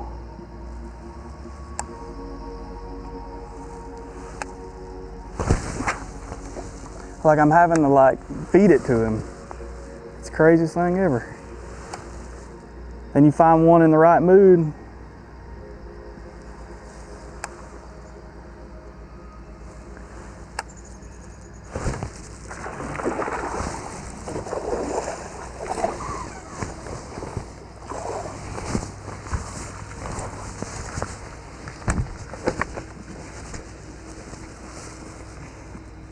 Had to feed it to him.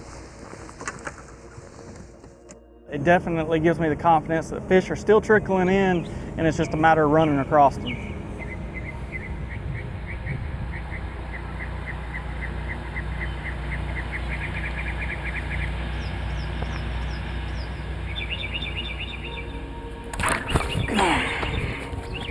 It's either messed him up right there, or it's gonna make him more aggressive. I don't know which. And if he wouldn't have bit already, I'd be gone.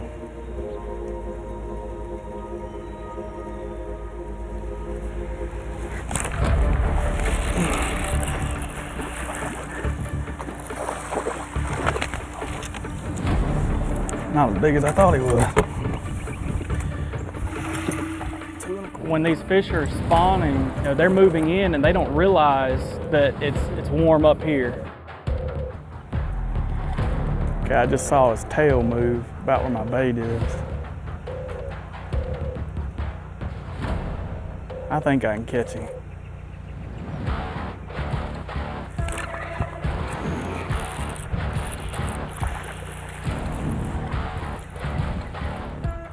I feel like they're not as far along. Don't know why that is. Don't know, it's a mystery to me why it's cooler down there in that section. Little one up here on bed, maybe she pulled up here with him. I don't know if he's guarding fry or what he's doing, but he's just sitting there right there under the edge of that dock, and he nipped at this thing one time. Can't tell how big he is. There's 3 of them there.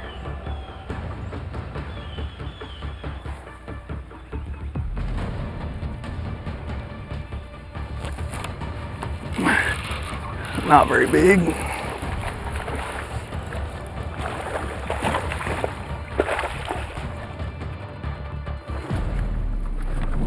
Not what we wanted today. Gave it all we had, looked. Put a million miles on that power pole trolling motor, just never ran into one. That's the way she goes sometimes. I think I'm officially out of bedfish up here on this end of the lake, so if somehow, by the grace of God, we made it, I'm gonna go fish new water tomorrow. I don't know if we got enough or not. Man, it's frustrating. Frustrating to run out when you're that close, but that's the reason why it's hard to win the sight fishing derby. Don't count Benton out. If he sneaks into that top 10, anything can happen. 60 pounds, 9 ounces. Let's hear it for Drew Benton. What sets you aside as a sight angler? Aside from, I mean, we've all kind of agreed that maybe you just see a little better than a lot of people, but why is this technique so good with you? I think it's just because it's so close to hunting, and I love to hunt, and that's just kind of, in the region I'm from, you have to have this as part of your game to be competitive, because the spawn is so long from the region of the United States where I'm from, and and you just have to be good at it. So, and I just love it. It's like an adult Easter egg hunt, and you're looking for them, and everyone has a different mood and a different thing that makes it tick, and you've got to figure it out, and it's just, it gets me going. I think these out here close to the main lake are fish that have pulled in from the main lake to feed or pulled out from spawning to feed. Like right up there is going to be where I get my bite. There he is.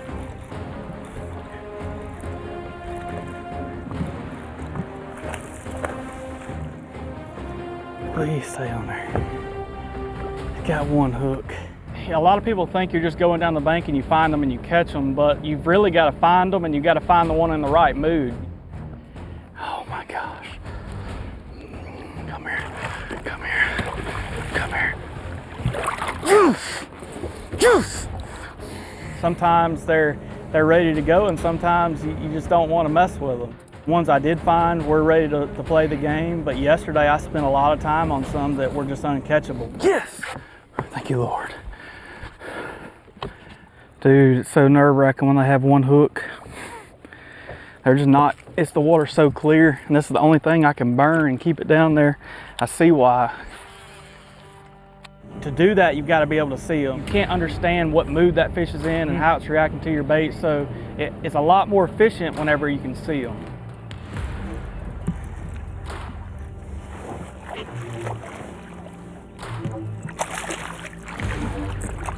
Yes.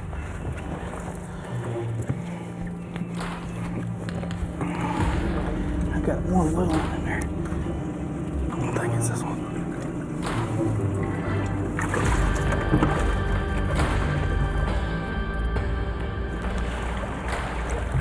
Still not out of it because this lake is such a grind and it's so humbling. Come here. Yes. Oh. Like he swiped at it and I hooked him in the back. I don't know if it's our day, but it feels like it. We can, have a good day and be right back in it. So you got to keep your head down. You got to, keep focused and open mind because things are changing by the second.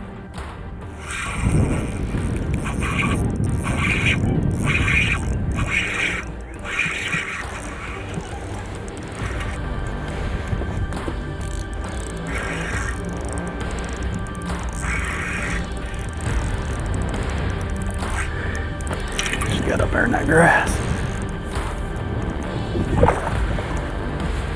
Come here, baby. Come here, baby.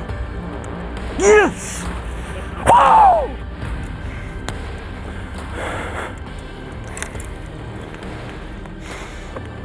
Six-pounder.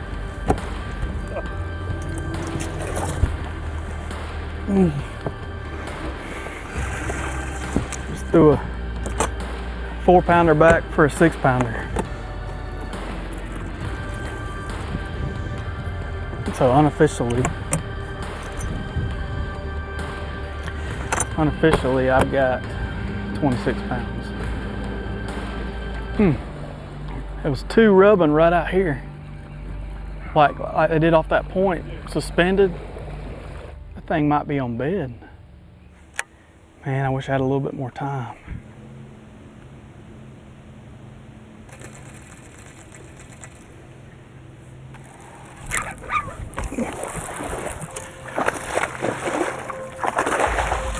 Yes! One of the most incredible days fishing I've ever had.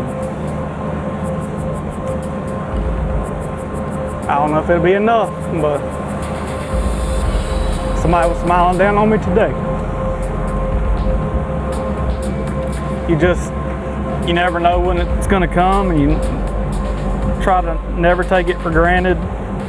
That one right there I needed bad, didn't even realize it.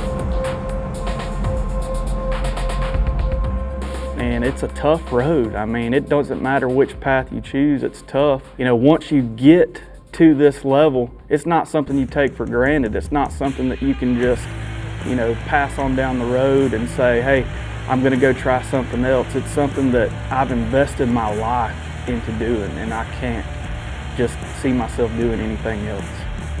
The Marathon Bassmaster Elite at Lake Murray belongs to Drew Benton.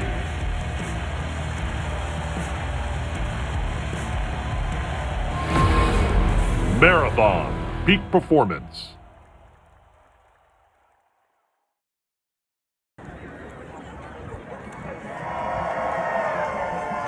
I never really thought I'd be doing this, you know what I mean?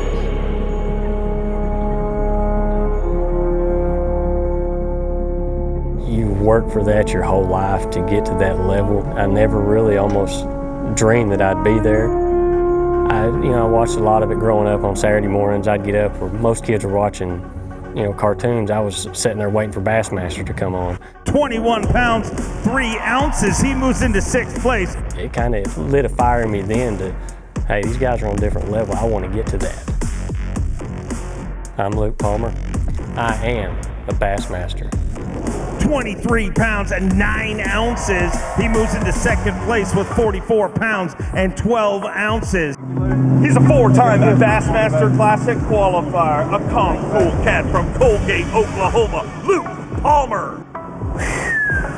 Hey, we made a top 50 cut.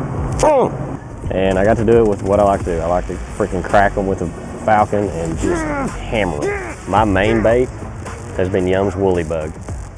It's what I blasted them on last year, and nothing's really changed. I've kept my falcon rods in my hand, 20-pound sunline, and I am absolutely crushing them when they do hit it. When they start swimming off that tree, it's car ramrod, and I've got 3 rods rigged up same.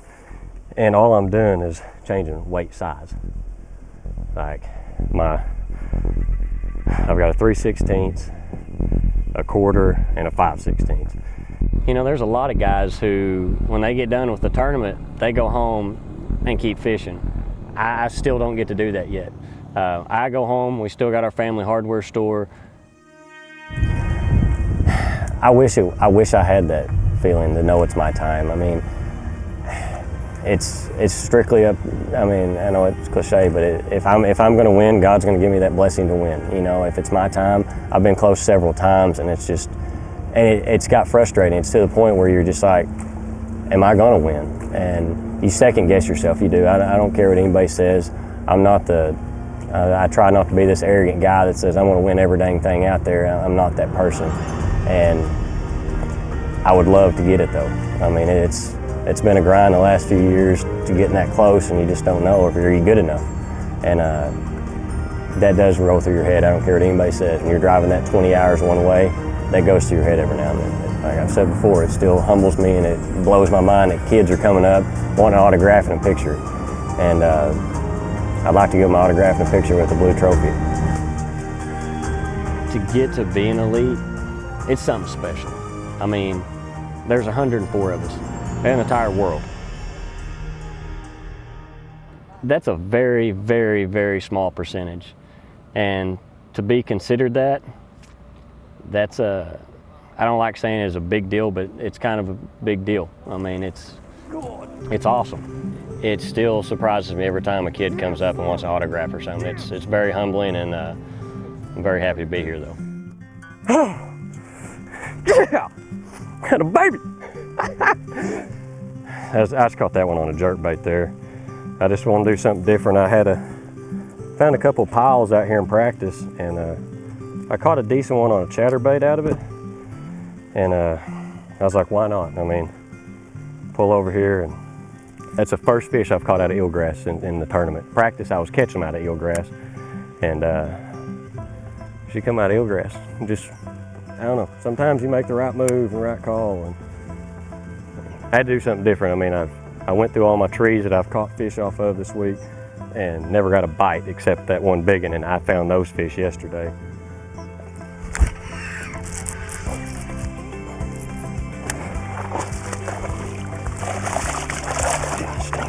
Don't come off. Don't come off. Yes, sir. Yes. Yes. Well, I mean, I've caught them doing a couple, all 3 fish have come off of different baits today.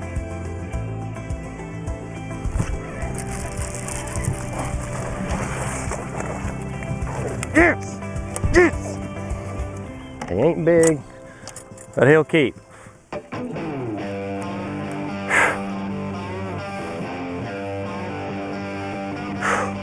Thank you, Lord. That's 5. We might get to go tomorrow now. She's right there's one of them. There's another one right there. She's not leaving, so that makes me feel a little bit better. It's something, I don't know if that might be where they're setting at on it. There's got to be like a little knot or something that I think that they'll sit there and spawn on, I think. Because every one it's weird, you'll be easing it through the bed and you'll get hung up. There she is. Oh, dang.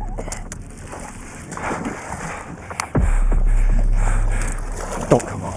Don't come on.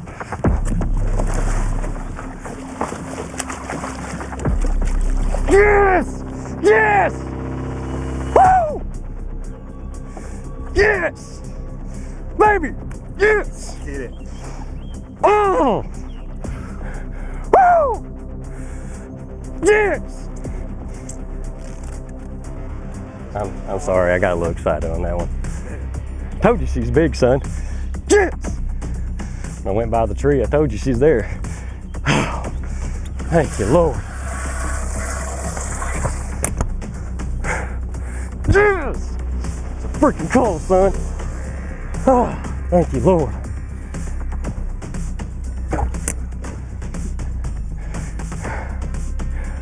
Oh, I told you we drifted by it. I think there's another one on there. I can't freaking quit shaking, dude. I am so amped up.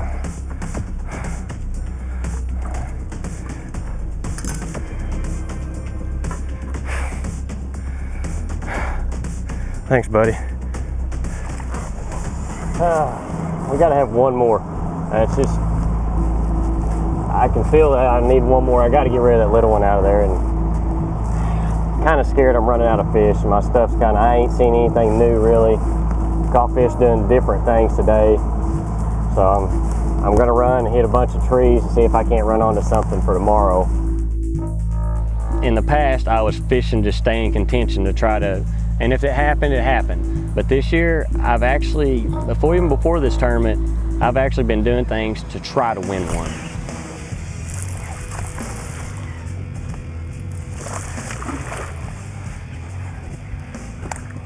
There beside you. You start doing things, you start staying in areas a little bit longer, trying to grind out that one more extra good bite. And this year I've done that. It ended up paying off for me, but it also hasn't paid off, you know, and there's a few tournaments I've missed cuts. I think we might have culled her.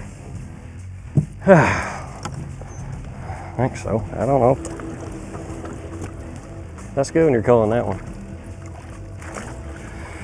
Looking for 22-12 to take the lead. 26 pounds, 3 ounces, 26.3, and with 70 pounds, 15 ounces, Luke Palmer is leading the Avco Bassmaster Elite at Santee Cooper Lakes.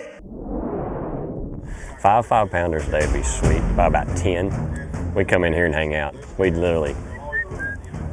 idle in if we had to. Let's go, baby.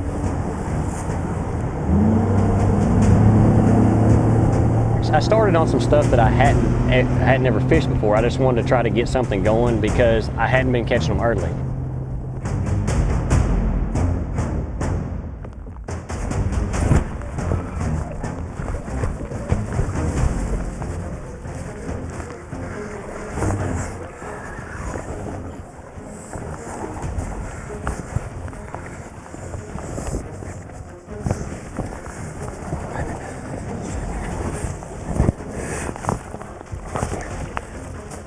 Yes! Yes, sir! Yes! Oh, thank you, Lord! Yes!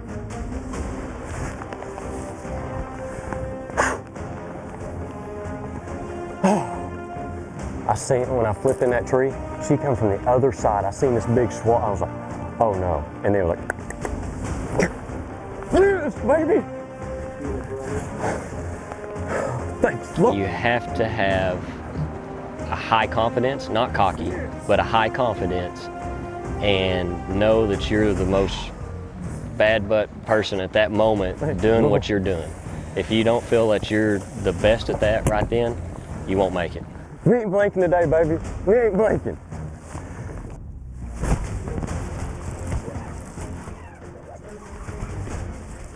Coming by you.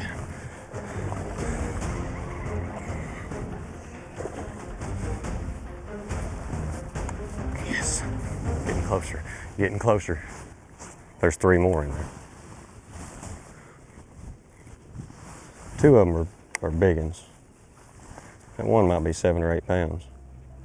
I pulled out to a tree that I've never fished, actually caught a fish off of, and one flip to it, bam, I catch like a 7.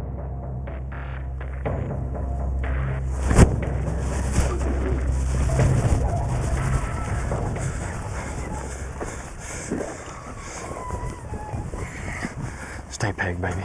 This is big one. Stay pegged. Stay pegged. Come here. Come here. Come here. Come here. Yes, sir. Yes, sir. Yes, sir. Yes!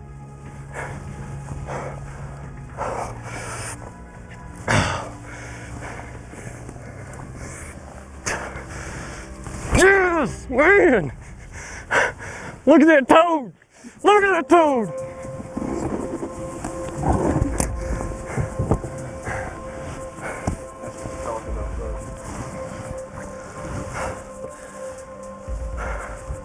One step closer, buddy. One step closer. It's a bass because she's coming back. Yeah, that's one of them ones that would help this out big time.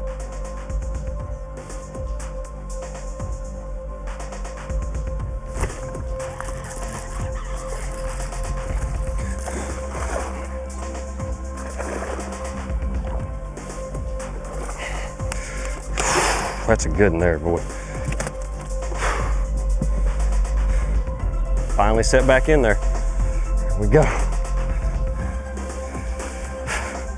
Getting closer, baby, getting closer. There's some meat in that live well, boys. Yeah. Can I get it? Oh, yeah. You know, you always, we've talked about second guessing yourself and are you good enough to really be at this level? And I'd really started questioning myself, especially this year.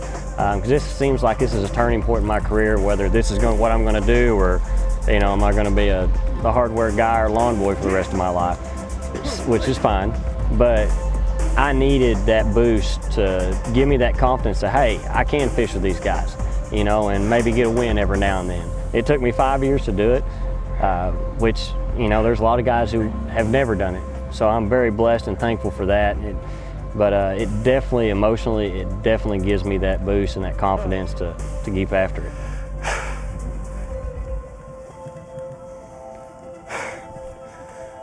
Man, that right there.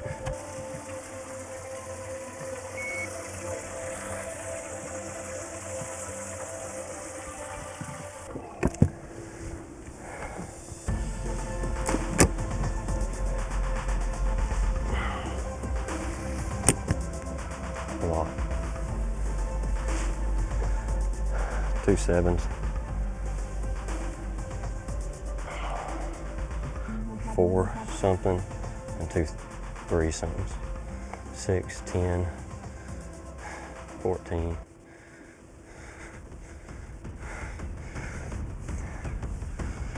We're getting close, guys.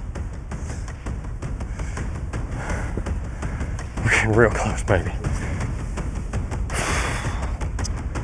Always said though, it's your time to win. It's God's plan for you to win one. You can't stop it. It don't matter. I mean, it don't. And I might not win this one. I won't give them a hell of a showing. I mean, all you can do is fish till the last second, catch everything you can, and you let the cards fall where they fall. He is a 4-time Bassmaster Classic qualifier. This is his 9th Bassmaster Top 10 from Colgate, Oklahoma, Luke Palmer. 25 pounds, 15 ounces, 25-15. Hold them high and get loud, South Carolina. Palmer prevails, his very first Bassmaster Elite Series title on Championship Sunday. He is a Bassmaster Elite Series champion. Big bass, a big stage, a big dream. Still does not register for me. I never really thought I'd be doing this at all in my lifetime. I really thought I'd be at the hardware store, which would be 100% fine, but getting a win, I think, helps soothe that mind of mine to where I say, maybe fishing's where it's going to be at. Marathon Peak Performance.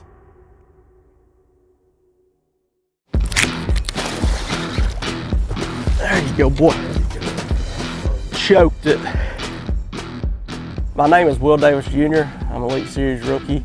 We're at stop number 5 at Lay Lake. A little beaner. During the shad spawn, I like throwing a Spro Popping Frog white, and then I like throwing a Davis Beast swim jig with a fighting frog on it.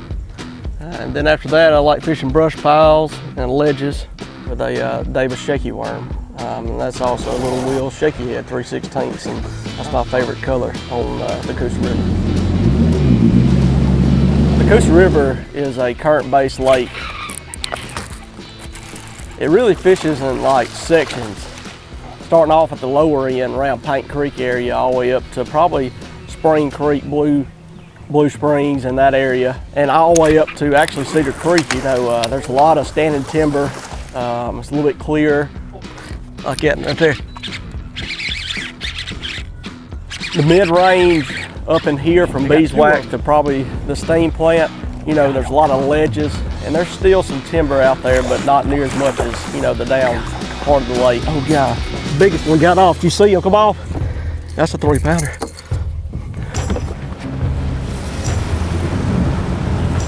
And then you got from probably steam plant all the way up to the dam, you know, you got more current oriented fish. That's really where all the big spots are. Big. Any rock piles, and you know, they actually, you know, they get behind any type of eddy that they can get around. Real fortunate that I live pretty close to here. It really fishes in like sections. It's gonna be a grind of a tournament. The fish are all stages right now. Some are still spawning, brim beds are out. I think we're gonna be in for a treat. It's gonna be a tough event if you can't capitalize on the shad spawn early. I think that I have to fish some history, and then I also have to, you know, look for new stuff. Like I look for a lot of brush piles this week. Besides that, you know, I've looked for spawners this week, and I found 2 or 3 of them. But like I said, we're missing, you know, that deal by about 2 to 3 weeks. So it'll be interesting. We're currently under a fog delay here at Beeswax Park. It's set in real thick. It's actually breaking just a little bit, so maybe they'll let us go pretty soon. I've been catching my fish later in the day, so this fog's really not going to hurt me. I've been catching all my fish in the current, and I just hope they're there when I get there today. If I can catch me 14, 15 pounds a day, I feel like I got a good shot to win this thing. If I can catch 16 pounds tomorrow. So we're gonna go out there and give it all we got. Little old keeper. Fat though. So I live in a town called Sylacauga. It's actually, as a crow flies, it's probably 15 miles from here. And my dad owns a bait business, Davis Bait Company. And he introduced me to this sport actually on this lake in Cedar Creek when I was just barely old enough to walk, you know. That's how you know when it, see how you stick that on there? It don't stick. Like this one right here, stick it on there, she sticks. That's what you do. Original shaky worm, William Davis. That's my dad. He came up with that deal about 35 years ago, and it's a fish catching machine. So this current swings out, hits that bank, and turns back in here, and it's real slack right here. So spotted bass bed right here. You just can't see them. You just have to fish blind, kind of like you're at, you know, Florida. There's probably 50 bass sitting right here. You just can't see them. On your forward-facing sonar, because so much current and stuff, even right here, you know, it's so shallow. We progressed fishing tournaments on this lake and started fishing the Federation and qualified, you know, through the national championship. But I give all the credit to God and my parents and this lake right here. That's what you want right there. Shake your head. David, shake your head right in the mouth.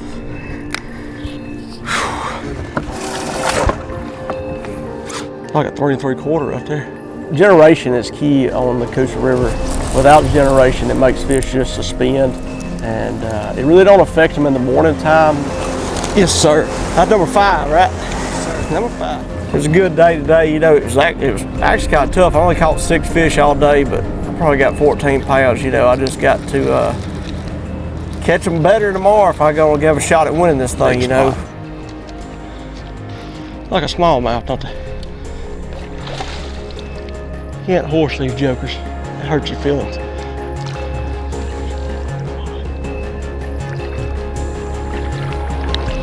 Yes, sir. Oh, pretty. Thank you, Lord. Thank you. That fish right there gave me some confidence. I told you I just felt it too. Like I just felt like it was about to go down. That's the best damn bait that there is, period. Usually when you catch one right here, you catch more. There you go. What in the world? He didn't get it good. Slapped it. I'm telling you, dude, they're weird today. I'm sitting pretty good going into tomorrow, I think. I don't know, but I feel like I am, so we'll go out there and grind it tomorrow and see how we do. Will Davis Jr. is in 2nd place.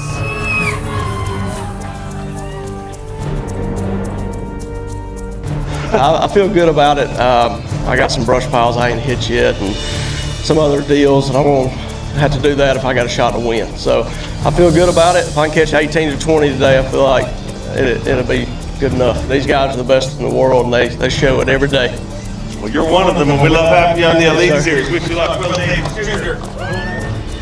We're gonna catch us some swamp donkeys today, I hope.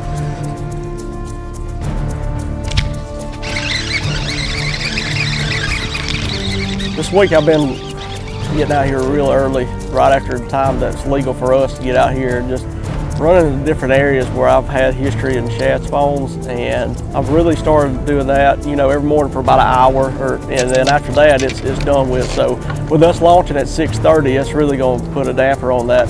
After that, I've just been scanning for brush, you know, and I know this area that has a lot of brim beds in it all over, you know, different areas, and man, they're just not on it right now. And I don't know why, but that tells me them fish are just hung up in between right now.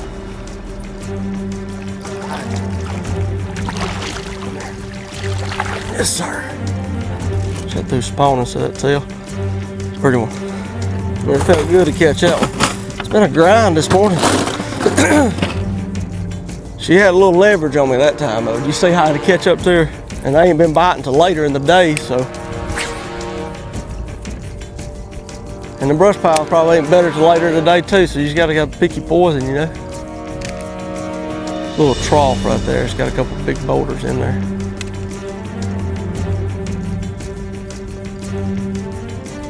And without current this time of year, it makes the lake very tough. Little keeper at least.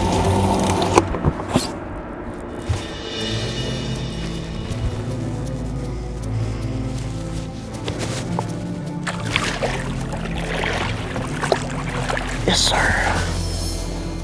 It made the world to me.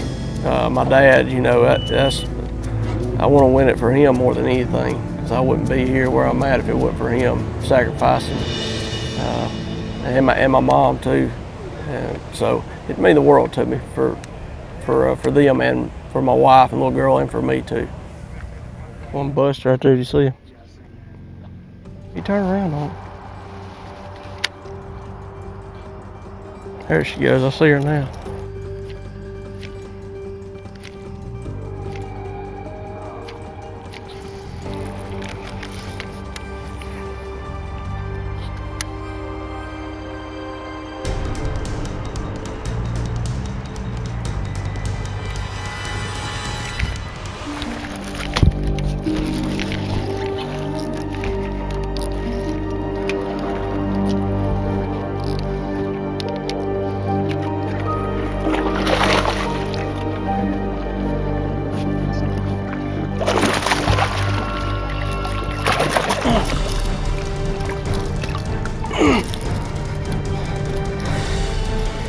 How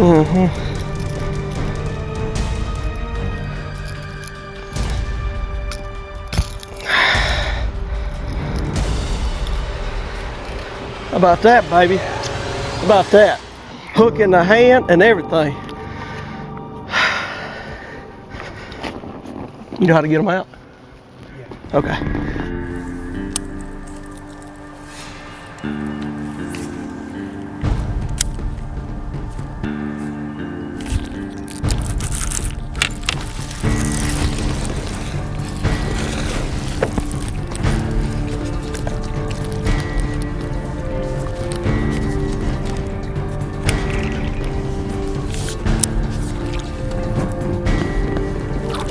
Yes, sir, baby. Yes, sir. Yeah. In the mouth. Yes. Boom! Praise Jesus. Boom! Yeah. Dink, Gandhi. Bye-bye. Oh, White Eye. Thank you, Martin and B.A.S.S.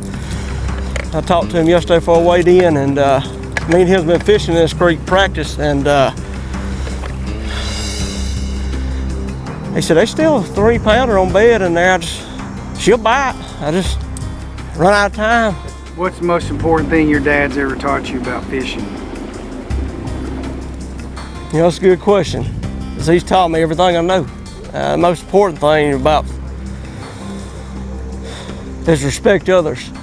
That's probably the most important thing besides techniques and things, is respect others. And I'm not the guy to ever cut anybody off.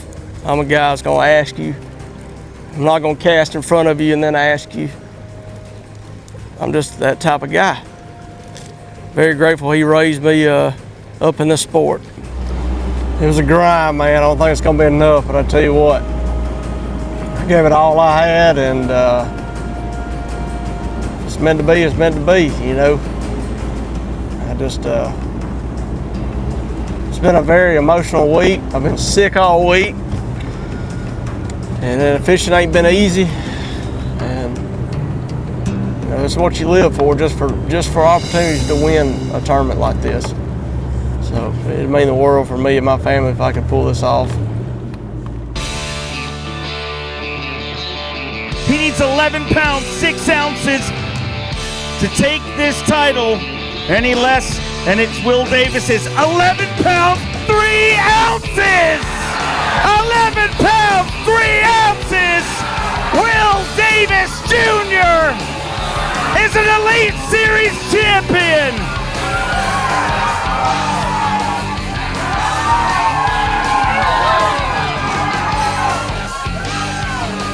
Two former Bass Nation national champions battle it out, and 5 events into his Elite Series career. Will Davis Jr. wins the Whataburger Bassmaster Elite at Lay Lake.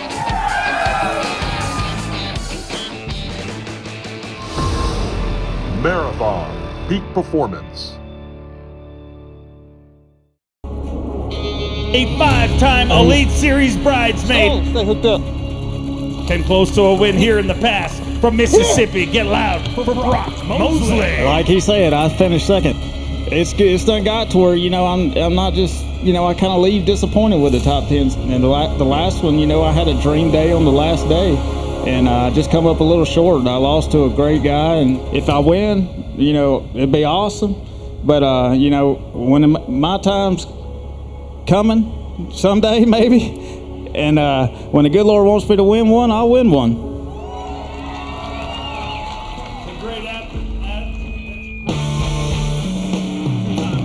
All right, Sabine River.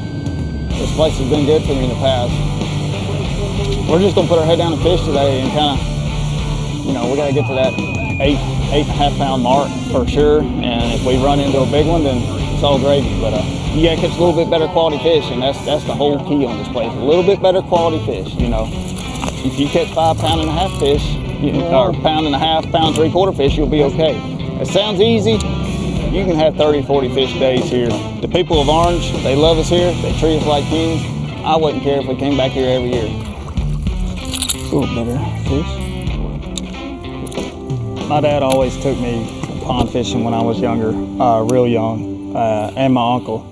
And I remember my uncle taking me out on the boat for the first time, out on the lake. And so I was always around it growing up. And Yeah, boy.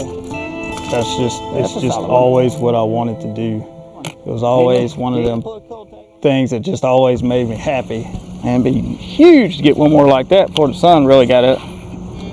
You know, here, I'm from Collinsville, Mississippi, and around here it's always tough fishing. I mean, for the most part, most tournaments you go out there, you're fishing for 8 or 10 bites a day. That's just what we had to grow up dealing with. They're not, for most of the year, not quantity type fisheries. So it definitely helps me in the long run. These guys now live on the Tennessee River or these Texas lakes where they catch a bunch of fish. They get to a lake where they're catching 6 to 8 bites a day. It kind of plays with them mentally. It definitely has helped me in the long run for sure. What's bad is now I got to fish this little one out. This place fishes a lot like it does back home, and every day is day to day on these river systems. Usually whoever wins here, has to catch the big one. That's a good one. Get in here. Thank you, Lee. That's the biggest one I've caught all week. If you wouldn't have stopped and looked at me, you wouldn't have caught it. I had 8 1/4 before this one. You never know what you're going to catch on Sabine. I mean, you can catch 10 pounds, you can catch 5 pounds just as easy. And just, came up here, and after starting around the ramp, I did what I thought I could do around the ramp. I could have stayed all day and probably coiled up a little bit, but I knew if I was going to have a chance to win, I'd have to come over here. It's just one good bite helps. The most used tool in the boat on the Sabine River. Matt caught his fish here yesterday afternoon. He's in a tough position. He's fighting for his career. He's never made a top 10 on the elites, and this is all he had left. He said he really didn't even find it till yesterday. But he said all his other stuff dried up. And I said, look, man, if you just let me have it, one stretch. I just want to make one stretch by myself where I'm not feeling rushed. If I'm going to win this thing, I feel like I need a 4 or 5 pounder. Good one too, big one. Yeah! Yeah! Woo!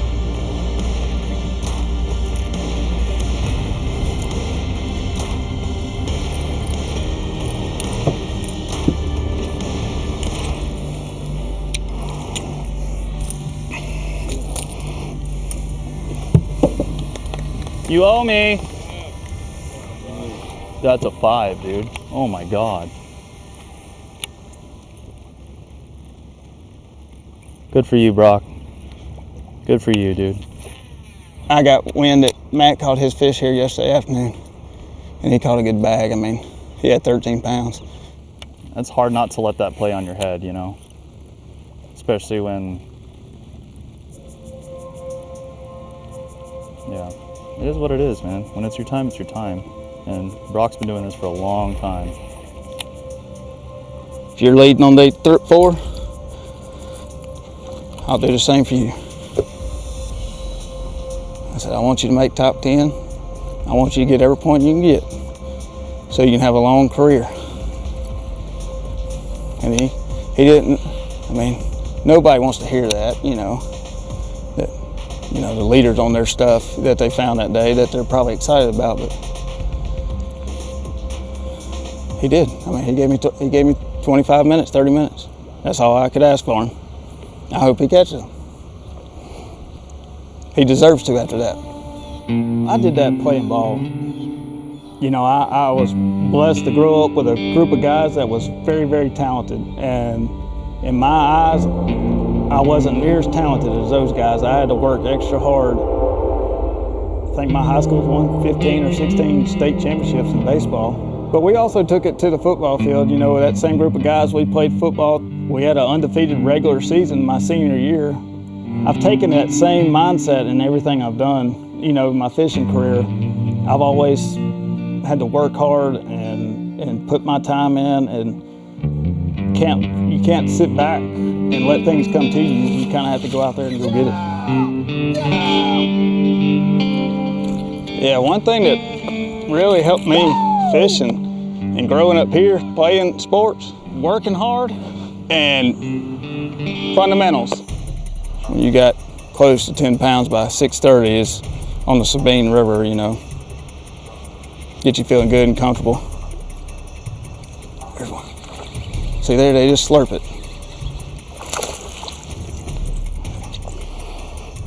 The only thing that stinks is when you have to fish these suckers out.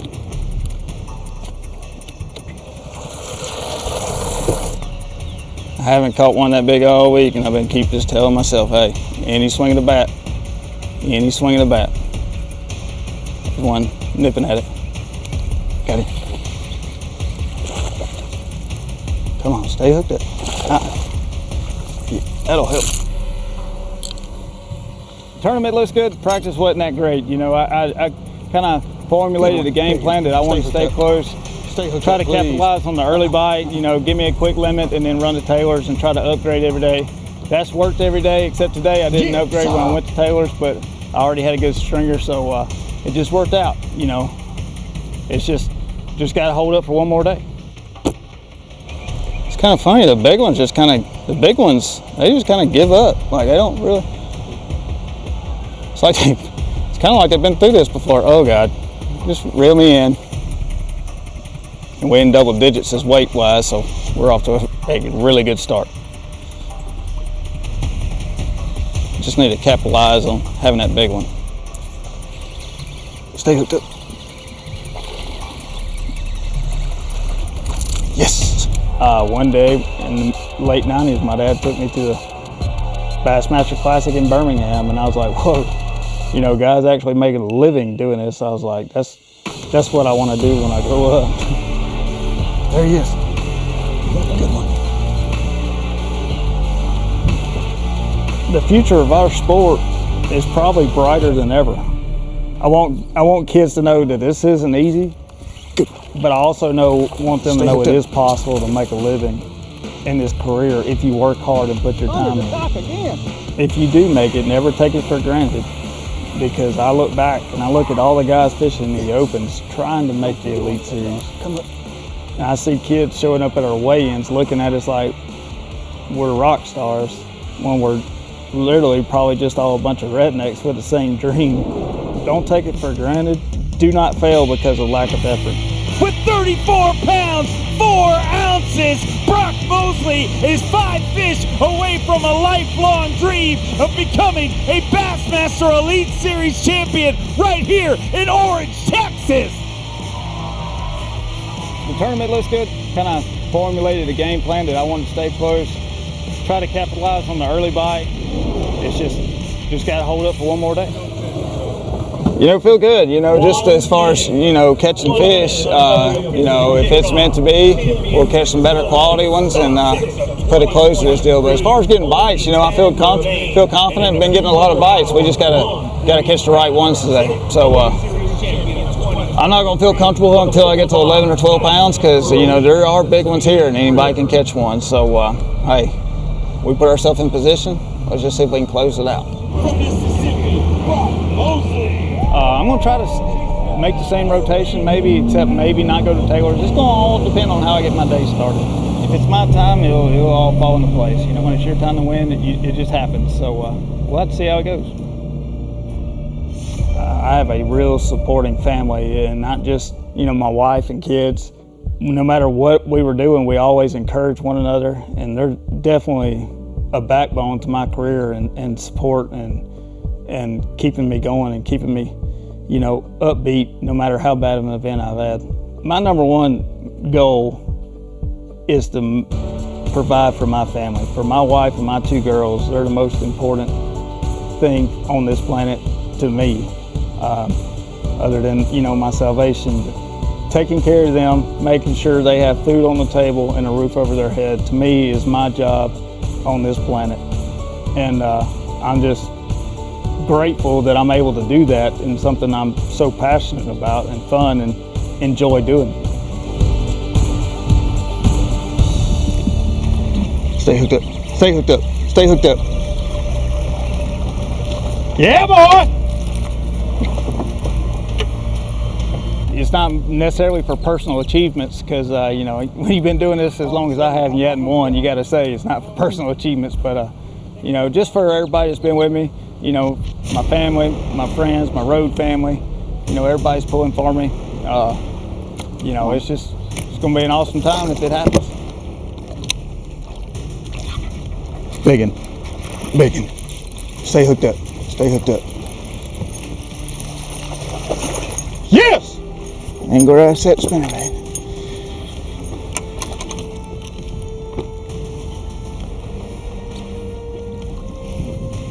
Omaha, Omaha! Well, you know, that's what's good. What's good about having, you know, good, you know, previous success on the place, I guess you would say. Even though I haven't won here, making Sunday the previous 2 times I've been here, you kind of learn from your mistakes. So I guess you could say, so I've learned what not to do. I was trying to see if I can do something else and make it work. First fish I caught on spinnerbait all week, but man, we got low light conditions in the wind.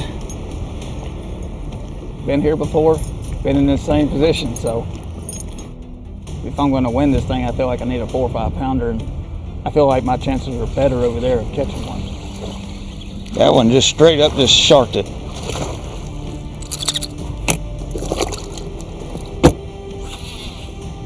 That was a big one. Got it that time. Big one. You know, we're here on probably the absolute worst tide we could have. Most of the tide swing is at night. By the time, you know, every morning it's coming up, and then once it gets up, it stays up. So the tide I really ain't even paying any attention to it. So, you know, it is what it is. You just kind of have to put your head down in areas where there's fish and just fish.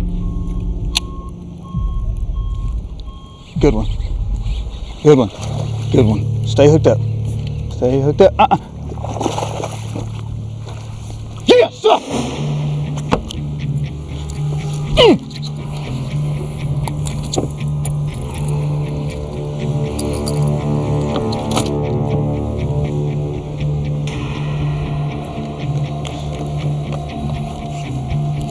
But I'm to the point now where I gotta have above average day. We're about on par for the last 3 days as far as weight by time. We need 2 more solid ones. I didn't blow it. You know, they gotta have above average day. Okay, stay hooked up. Stay hooked up. It looked way bigger than that. 11 to 12. Actually, every day you go fishing on Sabine, the goal's just 5. Come on, give me a big one. Let's end this thing early. Let's end this thing early and have some fun the rest of the day.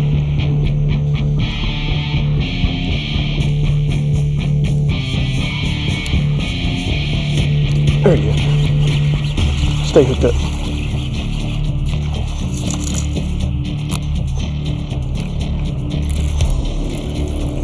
Oh, stay hooked up.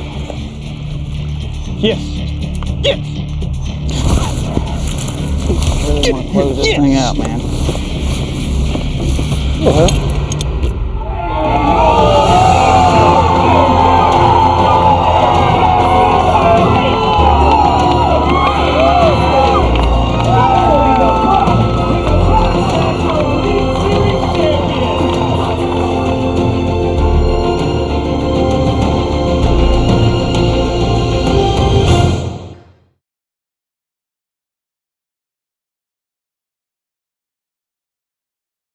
From Clinton, Arkansas, the cowboy, Joey Cifuentes. So it's day 2. We're sitting in 5th place, had a big bag yesterday. I'm gonna get in my area today and I'm gonna stay there all day and try and come out with another big bag. I've got a longer day today, so I'm really excited about that. The thing about my area is there's not a lot of fish there, but it's got all the right things in my opinion. It's got a lot of perch, which smallmouth like to eat big perch. It's got a lot of isolated clumps of cabbage grass, which is huge.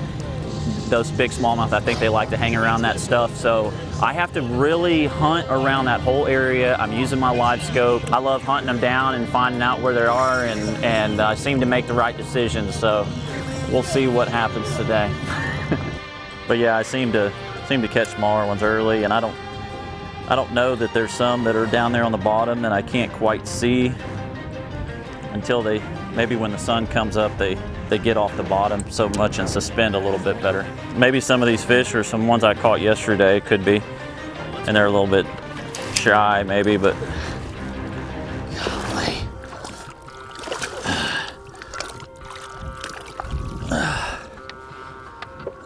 A little better quality there. Big old long one. There was one that went up high, and I don't know what it was doing, but it went up towards the surface. It looked much bigger than this one, so.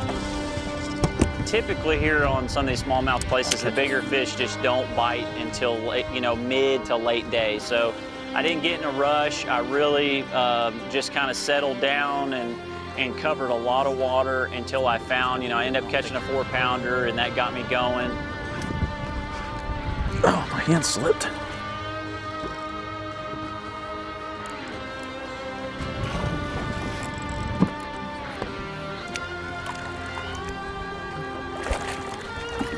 Oh my goodness. I was second guessing this place yesterday morning for a while, and I made like one more drift and I caught a 4 and caught another one, and it's just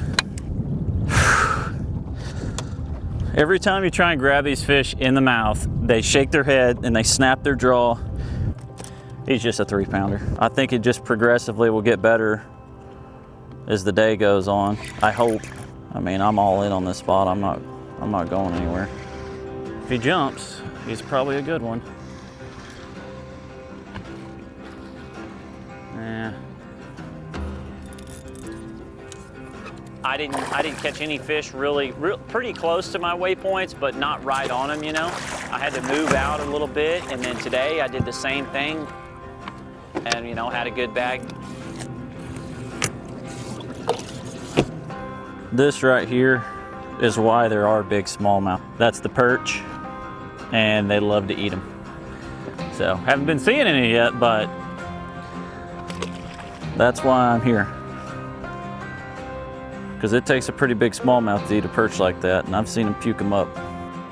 I've been catching all my smallmouth on a Berkley Max Scent flatworm. It's no secret, this thing works great. I've won a lot of money fishing the flatworm. It's the 3.6 inch. The way I'm rigging this worm up is I'm putting it on a number 2 Berkley Fusion 19 hook. Oh, he might be. Just nose hooking that worm on there. I got 8-pound test, Berkley 100% fluorocarbon, and I got about a 1/4 ounce weight down there on the bottom.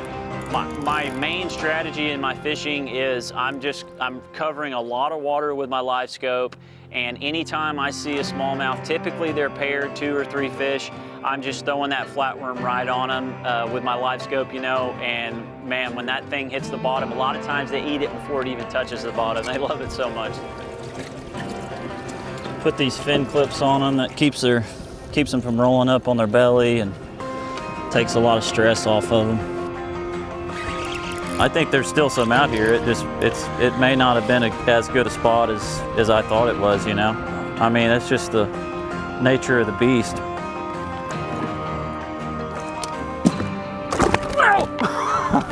I got it!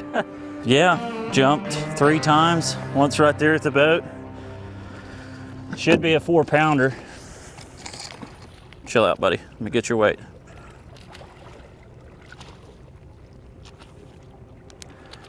It's 4.5. Now we get to cull one of those little babies.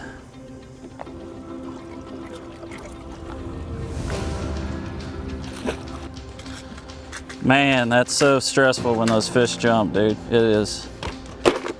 And scary. I would have loved him to just jumped in the boat. Good little bit of a shake. Keep hanging out in your area, it's good, and you keep fishing hard, and it'll pay off.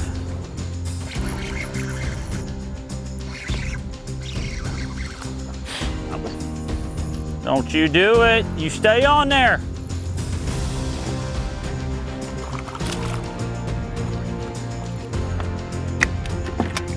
That's a pretty fish, you know. Still hadn't seen one of them big 5-pounders yet. The reason I like my area is it has a lot of diversity, if you will. It's got cabbage grass, which is always really good when you get in any northern fishery. I don't care if you're fishing for largemouth or smallmouth. If you have cabbage, and the thing about cabbage is it grows really high off the bottom, and it gives, it's like a dock pier out there in the middle of the lake. So the fish just love to hang around it. It attracts a lot of bait. My area has a lot of perch in it. Now, smallmouth, they love eating perch. Most of the big fish I'm catching, they're puking up perch. I'm constantly catching them on my drop shot worm. So it's got the bait. It's got, I'm sure it's got some rock down there on the bottom, you know, don't know for sure, but I'm pretty sure it's a hard bottom. That's gonna hold them too. It's just got a good mixture of all the things you need.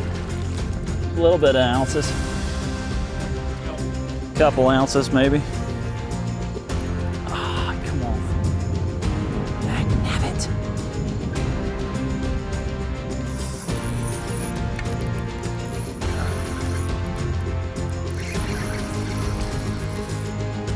That's one, it's her. Don't do it.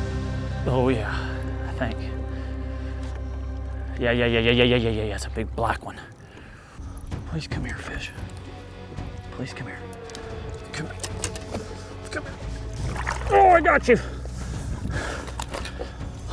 Thank you, Lord. That's one of the bites we needed. Yeah. Dude, I grabbed that fish and threw it. It slipped out of my hands and I threw it back in the water. It's close to 5. That's definitely a good upgrade right there. So that's, I don't know. I should have like 19.5 pounds. And that's probably a little light. I'm probably right at 20, which is my goal. And shoot, man, I'm for sure gonna be fishing fishing tomorrow.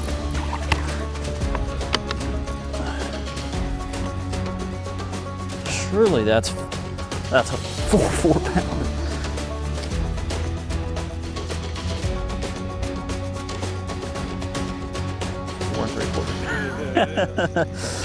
That's a good call right there. Check this out, guys. I'm sorry it's so hard to gauge these, but that's my call right there. Man, that's a big fish. Like, I think now I got, I don't know, 21? Yeah. Somewhere in there. Yeah. If I catch a 5-pounder, another one, well, I don't know that I have a 5-pounder. I got some that are close, but if I catch a true 5, I'm probably gonna be exiting the area. Oh, come on! Oh, it's going back. Man, there's like 3 or 4 of them there.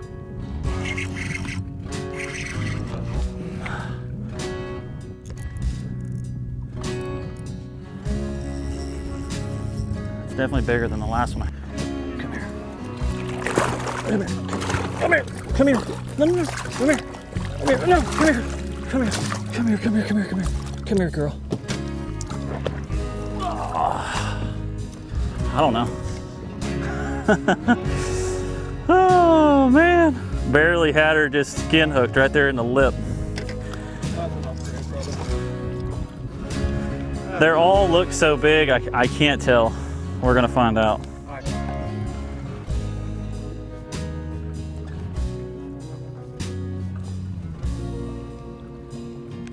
It's 4.5. Exactly. says I got 23. 23 pounds. I mean, what do? You probably, if you're, I never want to leave fish, but I think I'm gonna probably go. If this thing's right, and it's pretty dang close, because I just weighed every single one of them, so.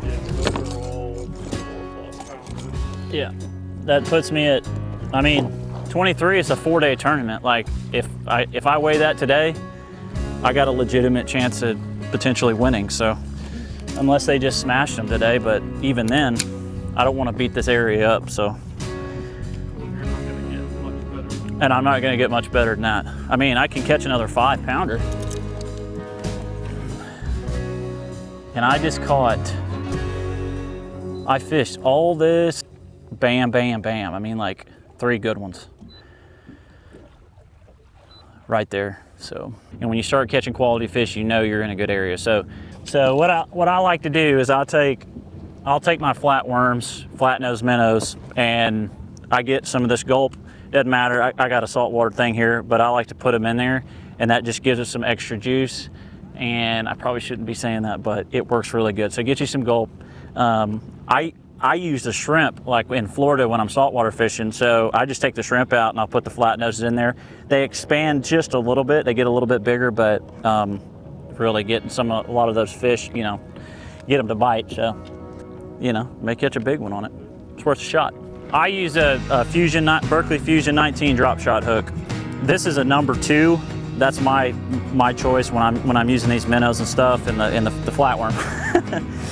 For me to get more bites, to throw a really small hook, and I can throw small baits on that, but I throw the flat-nosed minnow on a number 4 Berkley drop shot hook. It's a Fusion 19 hook. They're excellent.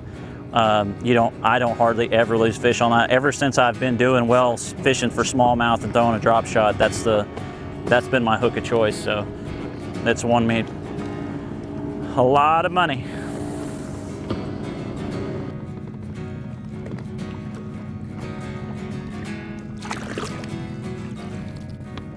It's a tank, dude.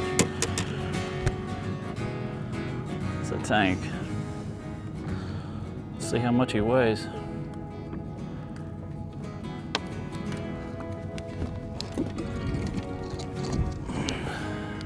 I'm not gonna be able to get it, but it's 4.5. So that's gonna help. That's a fat one. Looks big. Joey Cifuentes moves into second place, just 11 ounces short of the overall lead at the AVCO Bassmaster Elite here on Lake St. Clair. 46 pounds, 10 ounces. This is right where you want to be going into day 3. Right where you want to be. Second place. I got to catch him today. Got to have another big day. Hopefully have the biggest day we've had. That would be really cool. A little bit different conditions today, but it's going to be a grind for me. If this, you know, the wind current and stuff, if it gets the fish off the bottom, yesterday it was so calm that, you know, some of the fish I caught were just, they looked like walleye down there, or a little speck on the bottom, and they weren't up off the bottom. I don't know, maybe this wind will get them up off the bottom. That's the deal, because if not, I won't really be able to see them. I'll just be kind of blind casting out there at certain little spots, hoping to get a bite. But I am seeing a few fish up, but I think they're walleye, but that's good. I mean, if the walleye are up, then something's changed since yesterday. It definitely makes it more of a challenge. There is no doubt about that. It's a start. Oh, man.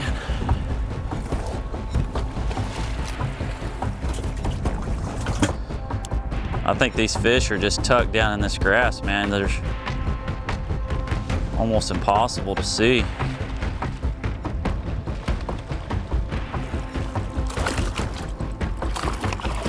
Come here, little guy.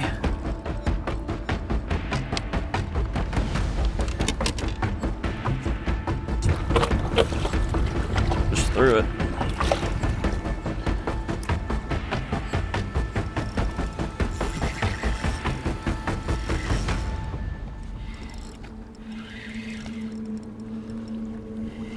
I got. It's got some meat on it. Please don't be a walleye. Golly, it's a good smallmouth.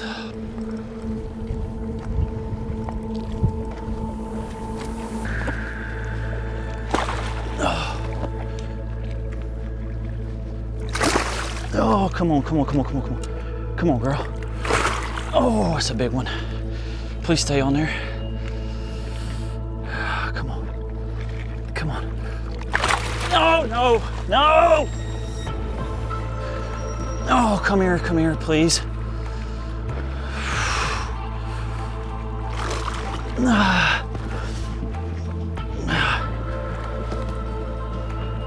Come on, come on, come on.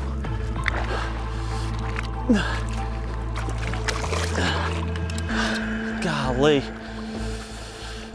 Well, this is a disaster. No! Get in here! Dadgummit. This is so stressful. Come here, come here, come here. Yeah, got her! No, it took forever. Oh my gosh, I can't. It's in my fingers and it ain't coming out. That's a good one. Golly, man.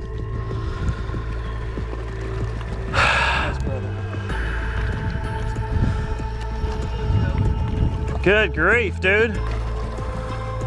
Hey, that's my first 5-pounder. Look how fat that fish is. Oh, thank you, Lord, man. That's awesome. Put you on the big side, baby. Hey, that's an early 5-pounder.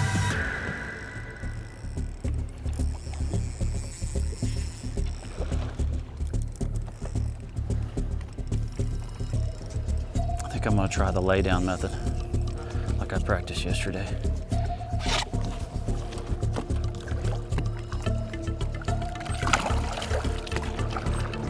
Oh, come here. Gotcha.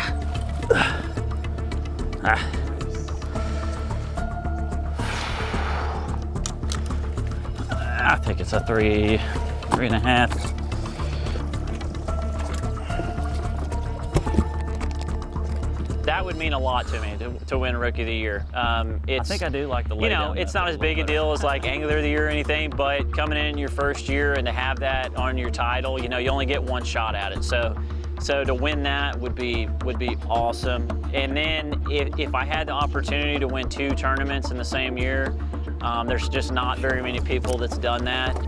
It's not a goal that I have on the board, you know, it's not something you don't really like, man, I want to win 2 tournaments. Like you try and go for 1, it'd be sweet. Plus it's my rookie year and win 2 tournaments doing that, it'd be awesome. I don't know what this wind's gonna do all day, but it doesn't look good. Oh, it's a pretty good one. I might be better off heading back, and I don't know. If I can't see nothing, it's too bad. We may have to do something else. I don't know. Probably caught the smallest fish out of that whole group of fish right there.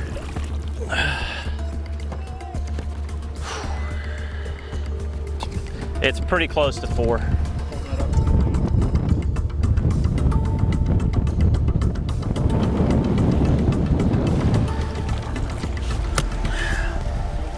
This is pretty bad.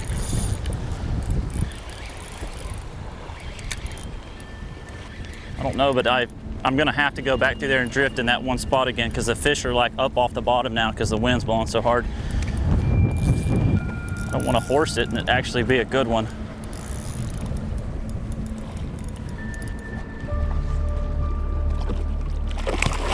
So the cowboy hat, I've wore a cowboy hat working on the farm at the house.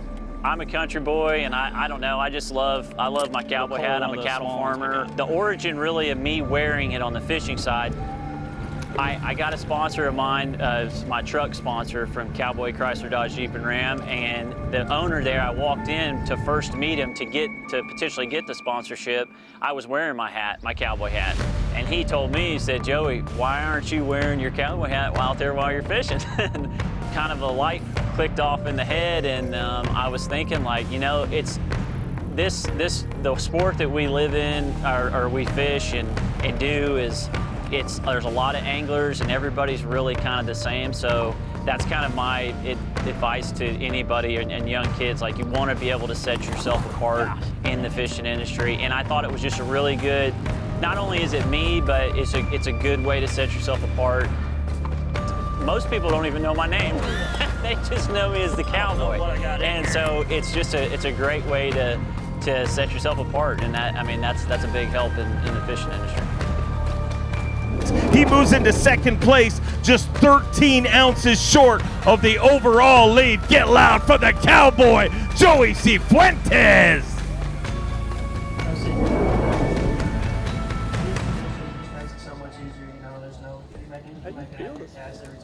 I feel good. I feel great. I'm ready to catch some fish, some big fish. Got a chance to win a tournament. I mean, shoot, you don't get that all the time. This is my second time this year. So it'd be pretty cool if I could maybe get another dub, and we'll see. But I'm looking forward to today. If the weather's nice out there and we get the right bites and we find them, that's going to be the trick today. Come here. Come here.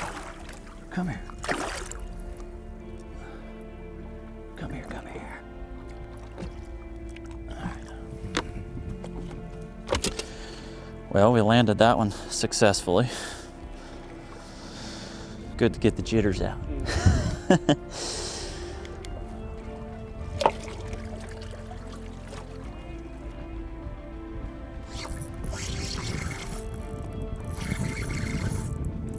I got you, buddy. Is it a walleye? No, it's not a walleye. Don't jump. Golly, it's, oh my gosh, it's a giant. Oh, please stay on.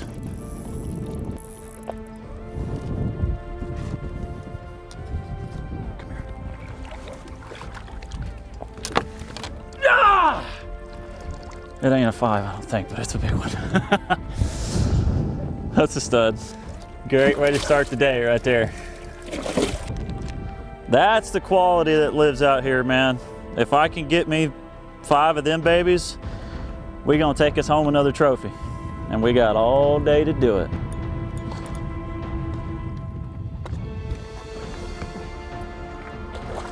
Golly. Come here. Come here. Come here. Come here. No, come here. Come here. Come here. Come here. I got it! Hallelujah! Let's see here.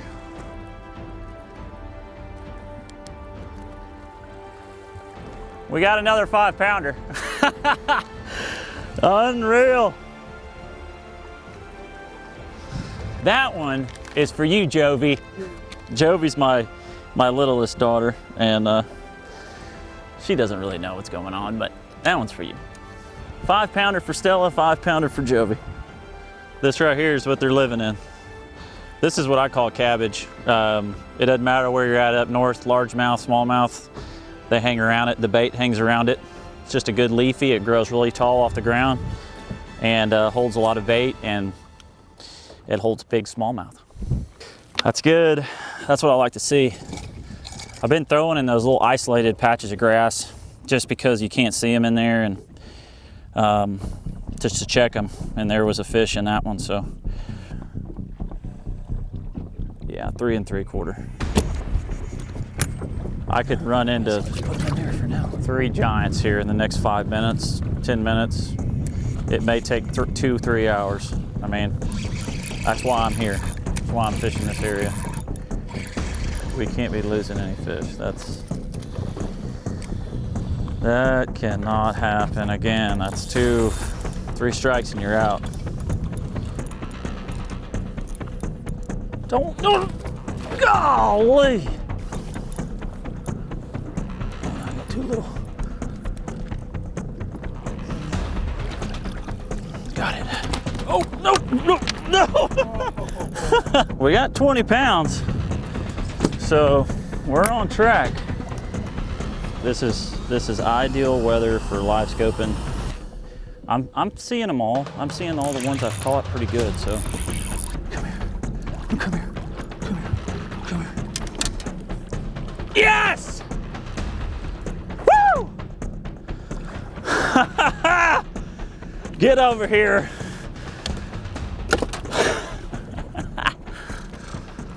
That one was better than I thought. Oh man. There's my coal right there. 5-pounder, 3.5. We're gonna have a potential bag that could win this tournament. I mean, realistically, I'm just being realistic. They are here, man. I knew this place was good, but I mean, I guess today is really like the first good day I've had for what I'm doing and live scoping, and a couple more upgrades, and dang, that grass right there looks so good. Mm-hmm.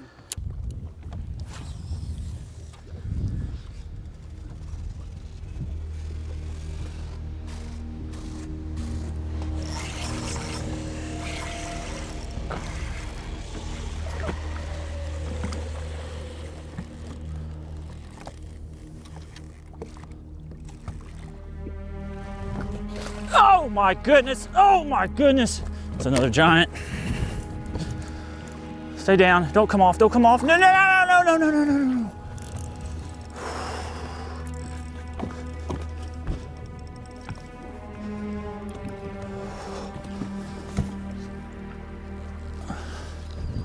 Oh my goodness, this is a big one. This is a big one. No! Oh my goodness. Come here. Come here, girl. No! Oh! Whoa! Did you see that? Oh my goodness! That fish jumped in the boat! Yes. Oh my gosh! Give it here. Oh my goodness! Hey, that's the way I want them all to do it! Oh, thank you, Lord. Unbelievable! Dude, I hope you got that on some, or whatever, it doesn't matter, but I know you got it. I know, you got it right there, I know. Oh my goodness. This is the kind of day you gotta have to win a tournament. There ain't no doubt. Man, that'll give you a chance to win. Man, my dad's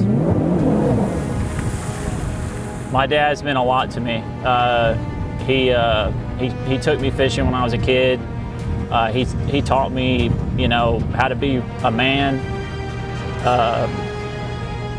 He's just the biggest mentor of my life, you know. So he's just a great dad, and I couldn't be more thankful to have him. And I know this means a lot to him. Sorry, he's been through a lot, you know, the past few years too. So you know, it's speechless, man. You know, this one's for him. The Cowboy conquers Lake St. Clair and doubles down in 2023. He's an Elite Series rookie, but a two-time Bassmaster Elite Series champion.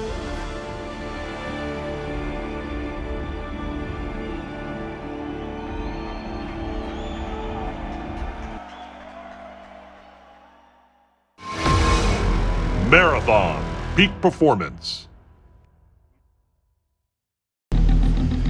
He's an Elite Series, a rookie, battling it out for the Dakota Lithium Rookie of the Year race from Japan, Kyoya, Fujita. 5 fish, 21 pounds, 5 ounces. The Prince of Japanese Angling. Hi, I'm Kyoya Fujita. Day 1 and day 2, many catfish. Yes! Yes, sir.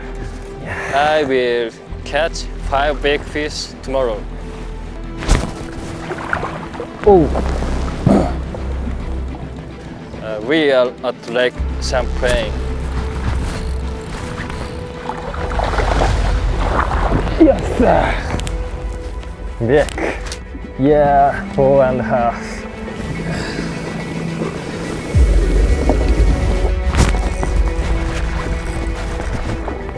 Yes.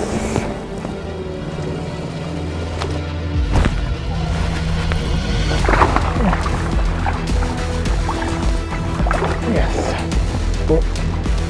4.8. Yes. I use bait number 1, Jacko Yummy 4 inches, original cut, and Jacko Joy Strike, 5 inches. My produce big spoon, counterback. Lake Champlain main bait, three main bait. The Prince of Japanese Angling at 21 pounds and 5 ounces. The young prince needs 22 pounds, 13 ounces to take the lead here today. 5 fish, 23 pounds, 14 ounces. 23-14, and with 45 pounds, 3 ounces, Kyoya Fujita is leading the Dakota Lithium Bassmaster Elite at Lake Champlain.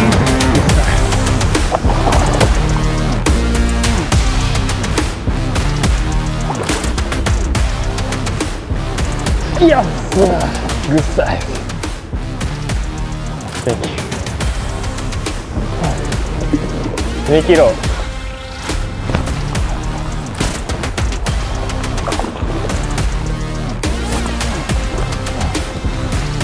3.5. Yeah.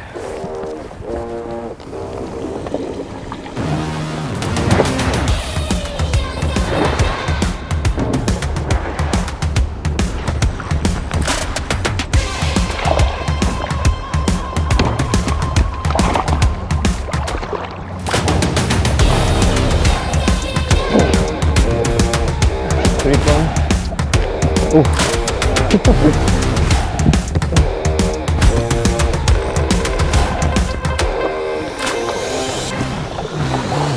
5 minutes. 3 pounds.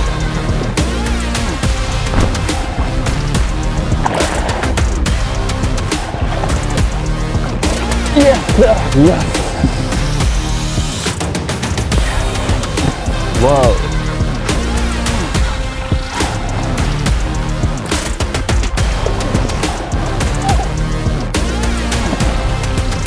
Three and a half.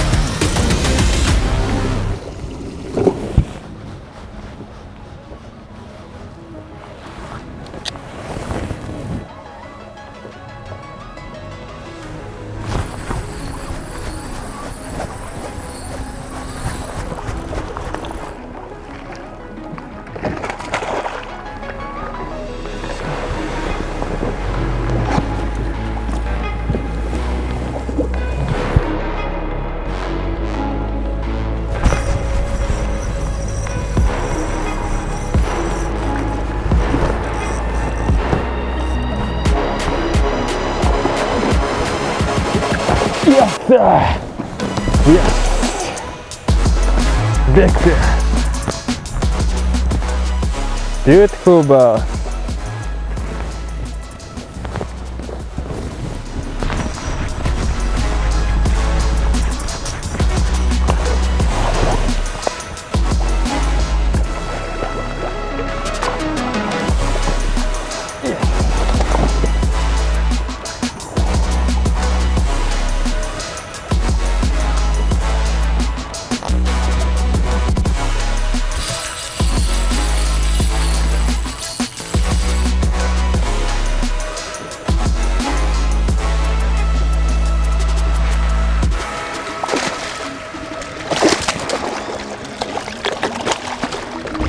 Yes!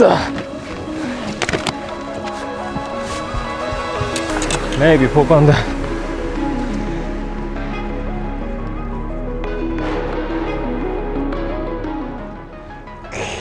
How you feeling? Yeah, very good.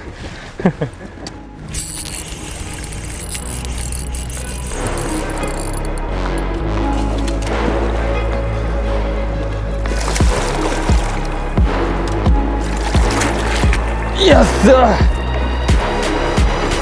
Yes! Big.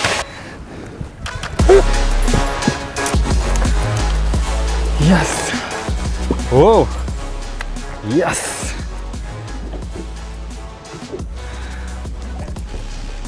You gotta be feeling pretty good now, I'll tell you, huh? Yeah, good.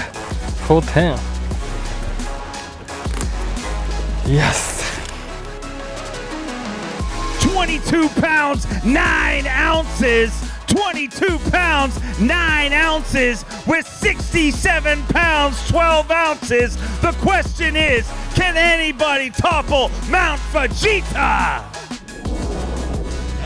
How are you this morning? Yeah, very good. Excited? Excited, very excited. Does today's condition set up for a good day for Kyoya to win? No window is very good, but I don't like wave. No waves? Yes, no waves, very nice. Had you driven in rough water, very much experience in the waves before this? No, Japanese lakes is no wave, but I don't like drive. Well, we wish you luck going out in just a few minutes. We'd love to see him get this title today. Let's hear it for your entire top 10, ladies and gentlemen.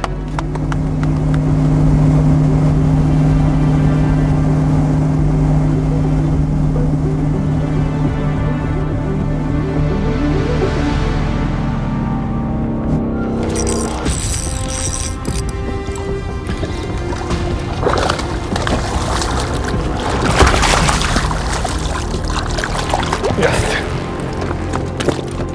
3.5. Yeah, yes, sir.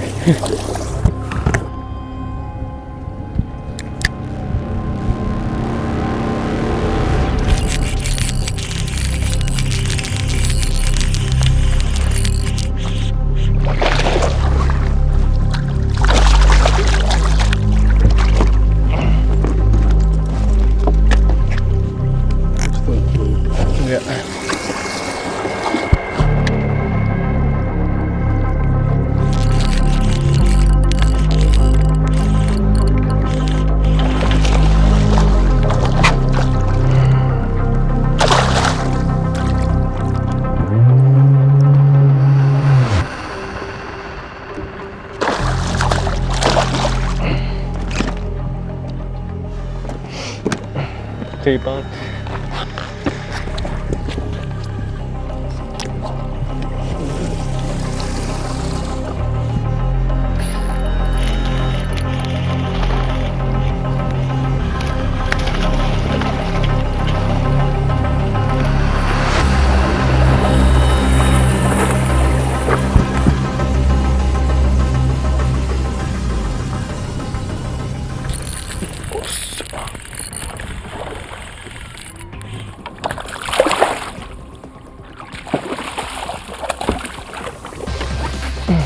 All small fish today.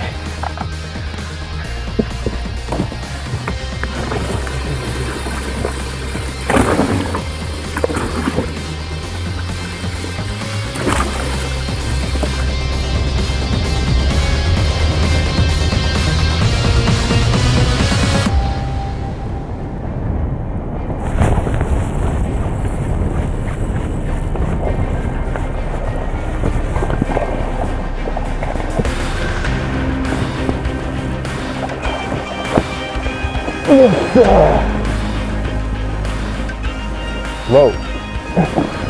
12 ounces. 312. Pretty good? Good.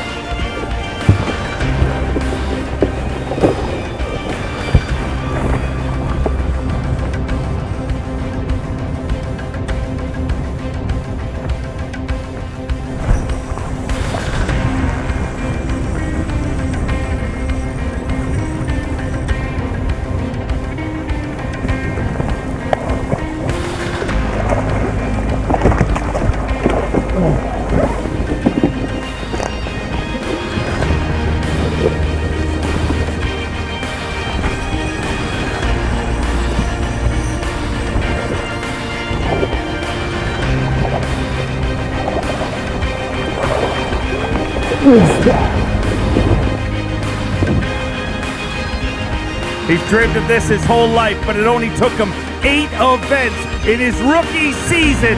From Japan, the Prince of Japanese Angling, Kyoya Fujita, an Elite Series champion, the Dakota Lithium Bassmaster Elite on Lake Champlain belongs to Kyoya Fujita.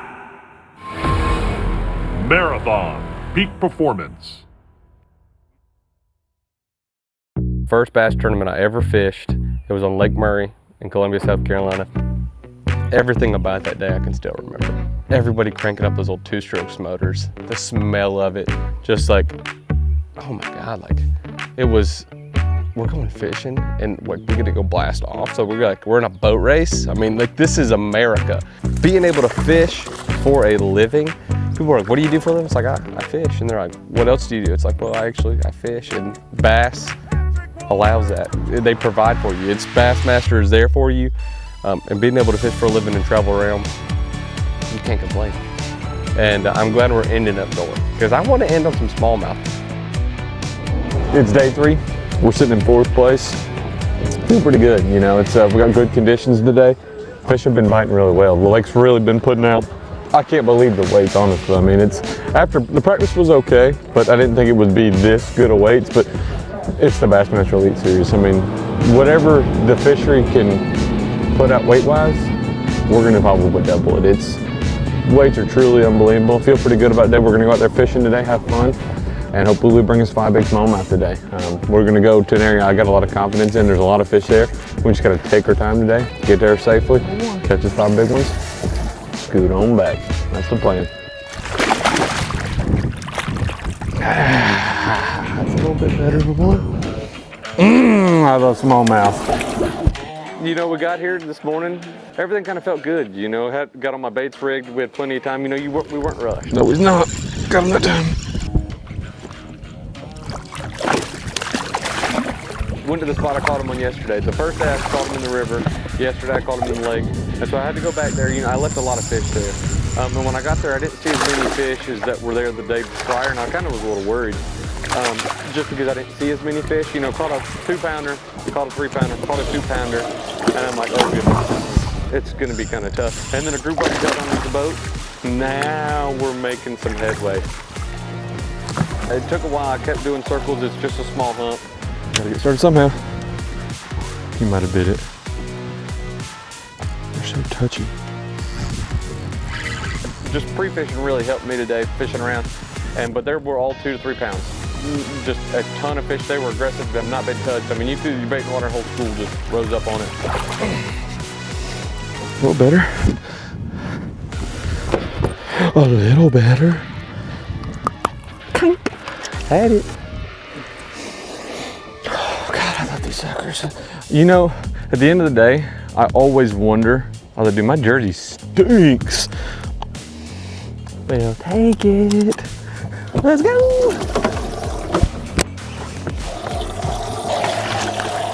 That's a call. That's a call. Look at that. Slide up a little bit more and I just see another blob there. And I'm like, well, let me just check, make sure these are bass. And so I threw a little drop shot out there to him, catch him.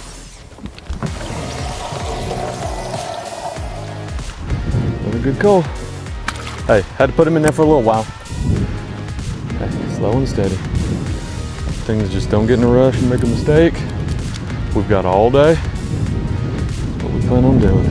They're filthy little animals. I mean, I absolutely love everything about a smallmouth, and they just, I think they're more like stuck in the 70s. They love the mustache. I mean, I could not catch smallmouth until I started growing it out. And I don't know if it's if it's morale up here, but that's everything in fishing. But when the smallmouth stash comes out, smallmouth gets stuck. Oh my God, come here, come here. Don't do this to me right now. Oh my God, come here, please.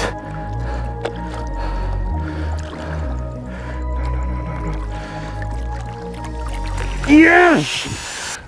God, that was the worst landing in history. I'd have a heart attack. This is a hammer. Oh, my leg is shaking. I missed that fish so many times, and all I could imagine was just that little baby hooker. I love you.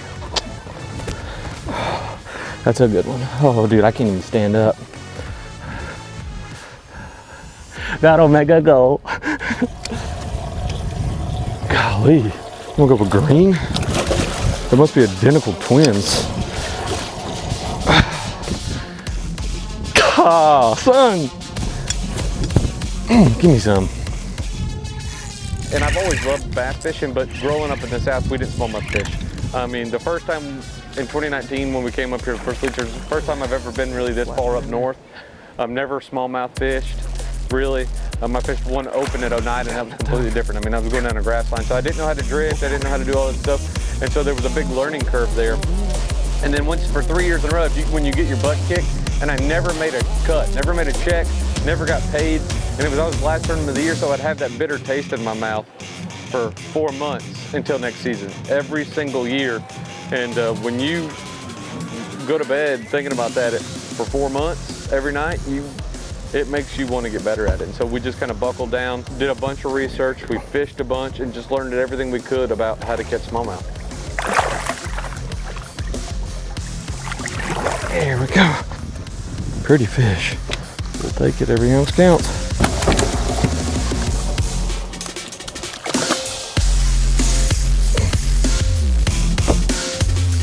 Yeah, yes.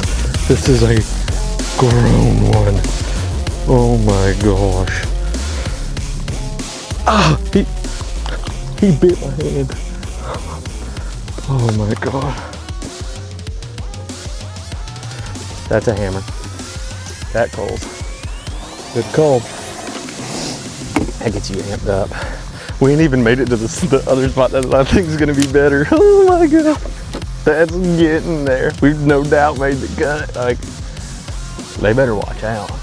It started slow, caught a couple little ones. I mean, we hit the 2-pounders in the live well, and then we just stayed with it. We caught us a decent limit right off the bat. I think this is a good one. Blimp.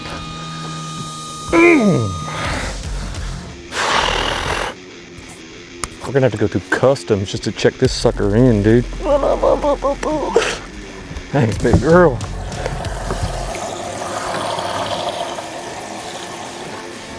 Good call. I'm gonna do a little bit more fishing, but we got a good bag for today, enough to make the championship, to make it into Sunday, and that's all you can ask for, is to put yourself in contention, give yourself a chance. We're just gonna hammer down. I mean, we're around the right quality of fish, we're around the right numbers of fish. We just gotta fish steady. That's all you can do. That's all you can ask for. We made the cut. You know, we made it championship Sunday. That was the biggest thing, was, you know, do what we could to make it to Sunday. We weighed in with 20 pounds, 28 pounds, 5 ounces. And the goal now is to crack that Century Club. To get the 100-pound mark of smallmouth I'm pretty excited about it. So hopefully tomorrow we'll just go out there, have a great day of fishing, see what happens, and hopefully we'll have a chance to get the win. A century belt is cool, but to catch it in smallmouth, I mean, you just don't come in a tournament and think you're going to catch 4 bags over 25 pounds going into it. It's just, I'm really looking forward to, the first goal today is just catch 20 pounds. Get to the Century Club, get the belt, and then after that we're going for 27, 28 again and see if we can crack a fat bag and get some trophy.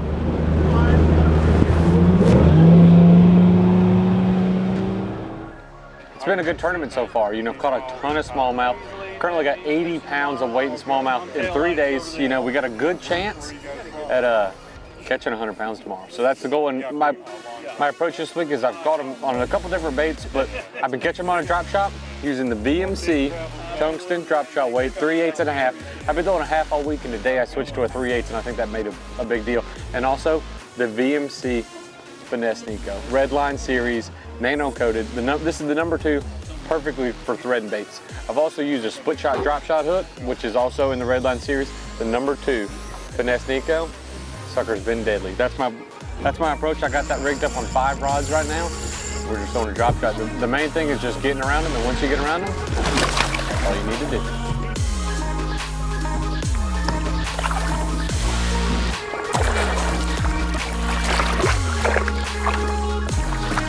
We got her. We got her. We got started.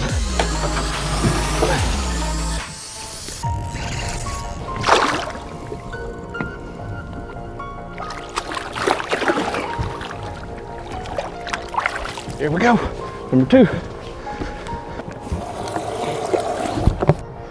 About to catch 3 more and then we're going hog hunting.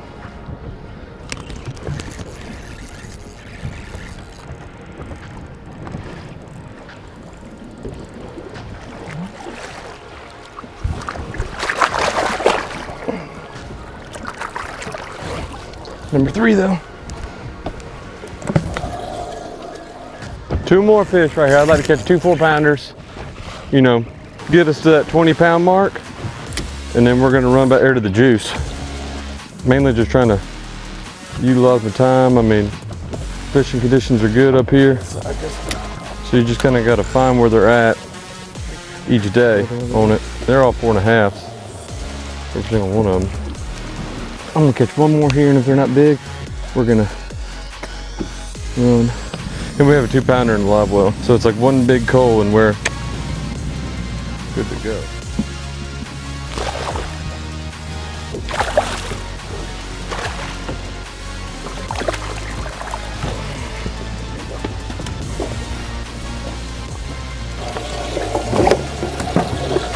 By the way, that's 100 pounds.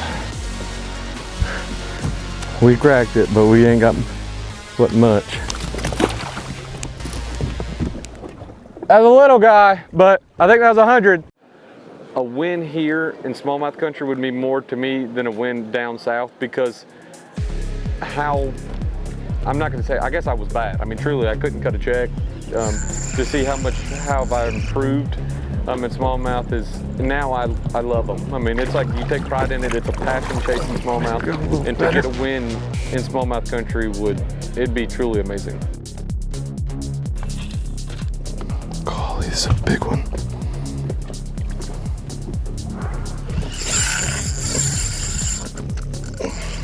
Anytime you look at that, if you look at a schedule and you're like, oh, there's no way. I mean, you don't think of somebody catching 25 pounds a day.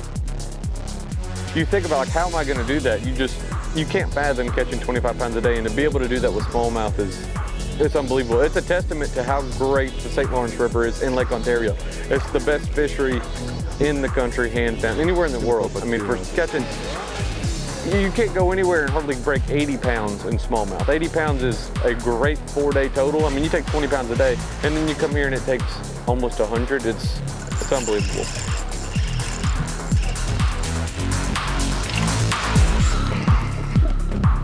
Cold by an ounce. Gotta get rid of these 3-pounders. For them 4s and 5s. Everybody knows everybody. You kind of know how everybody fishes. It's sportsmanship. That's what bass is about. It's about competition. The competition between all the guys, the sportsmanship, the fellowship. That's what bass is based on. And so when you have that, guys, and you're friends with everybody, it's a good friendly competition. But man, when we blast off, everybody's going out there to catch them. And that's the thing. Yes. It makes it that much better when you beat them, because they give you a hard time, you know. And so it's enjoyable. Everybody's pulling for everybody. I wish everybody the best always. And that's what I love about it. You're pulling for them because you know their story. You know their background. We got all freaking day. We just got to hunker down one at a time, just like that. That one makes me breathe a little bit better. We still got a lot of work to do, but those help the cause tremendously. That's what we needed. I'm gonna catch 3-pounders, but I was about getting tired of catching 3-pounders. I've had a good week this week. I've had an amazing week. I've caught a bunch of fish, caught some really big ones. Today's been a little bit slower. These fish are being pretty picky for some reason. I don't really know why. They're just having commitment issues right now. And I've had some good bites. They've just nipped at it. You know, we're just trying to nickel and dime. We got 21 something pounds today. We broke the century mark with smallmouth. That was the main goal today. Second goal was, you know, catch a big bag and try to win this tournament. Thank you, sir. Good job, buddy. Thanks, Pops. The Minn-Kota Bassmaster Elite at the St. Lawrence River belongs to Patrick Walters. 105 pounds even, the biggest winning weight of smallmouth bass in Bassmaster history.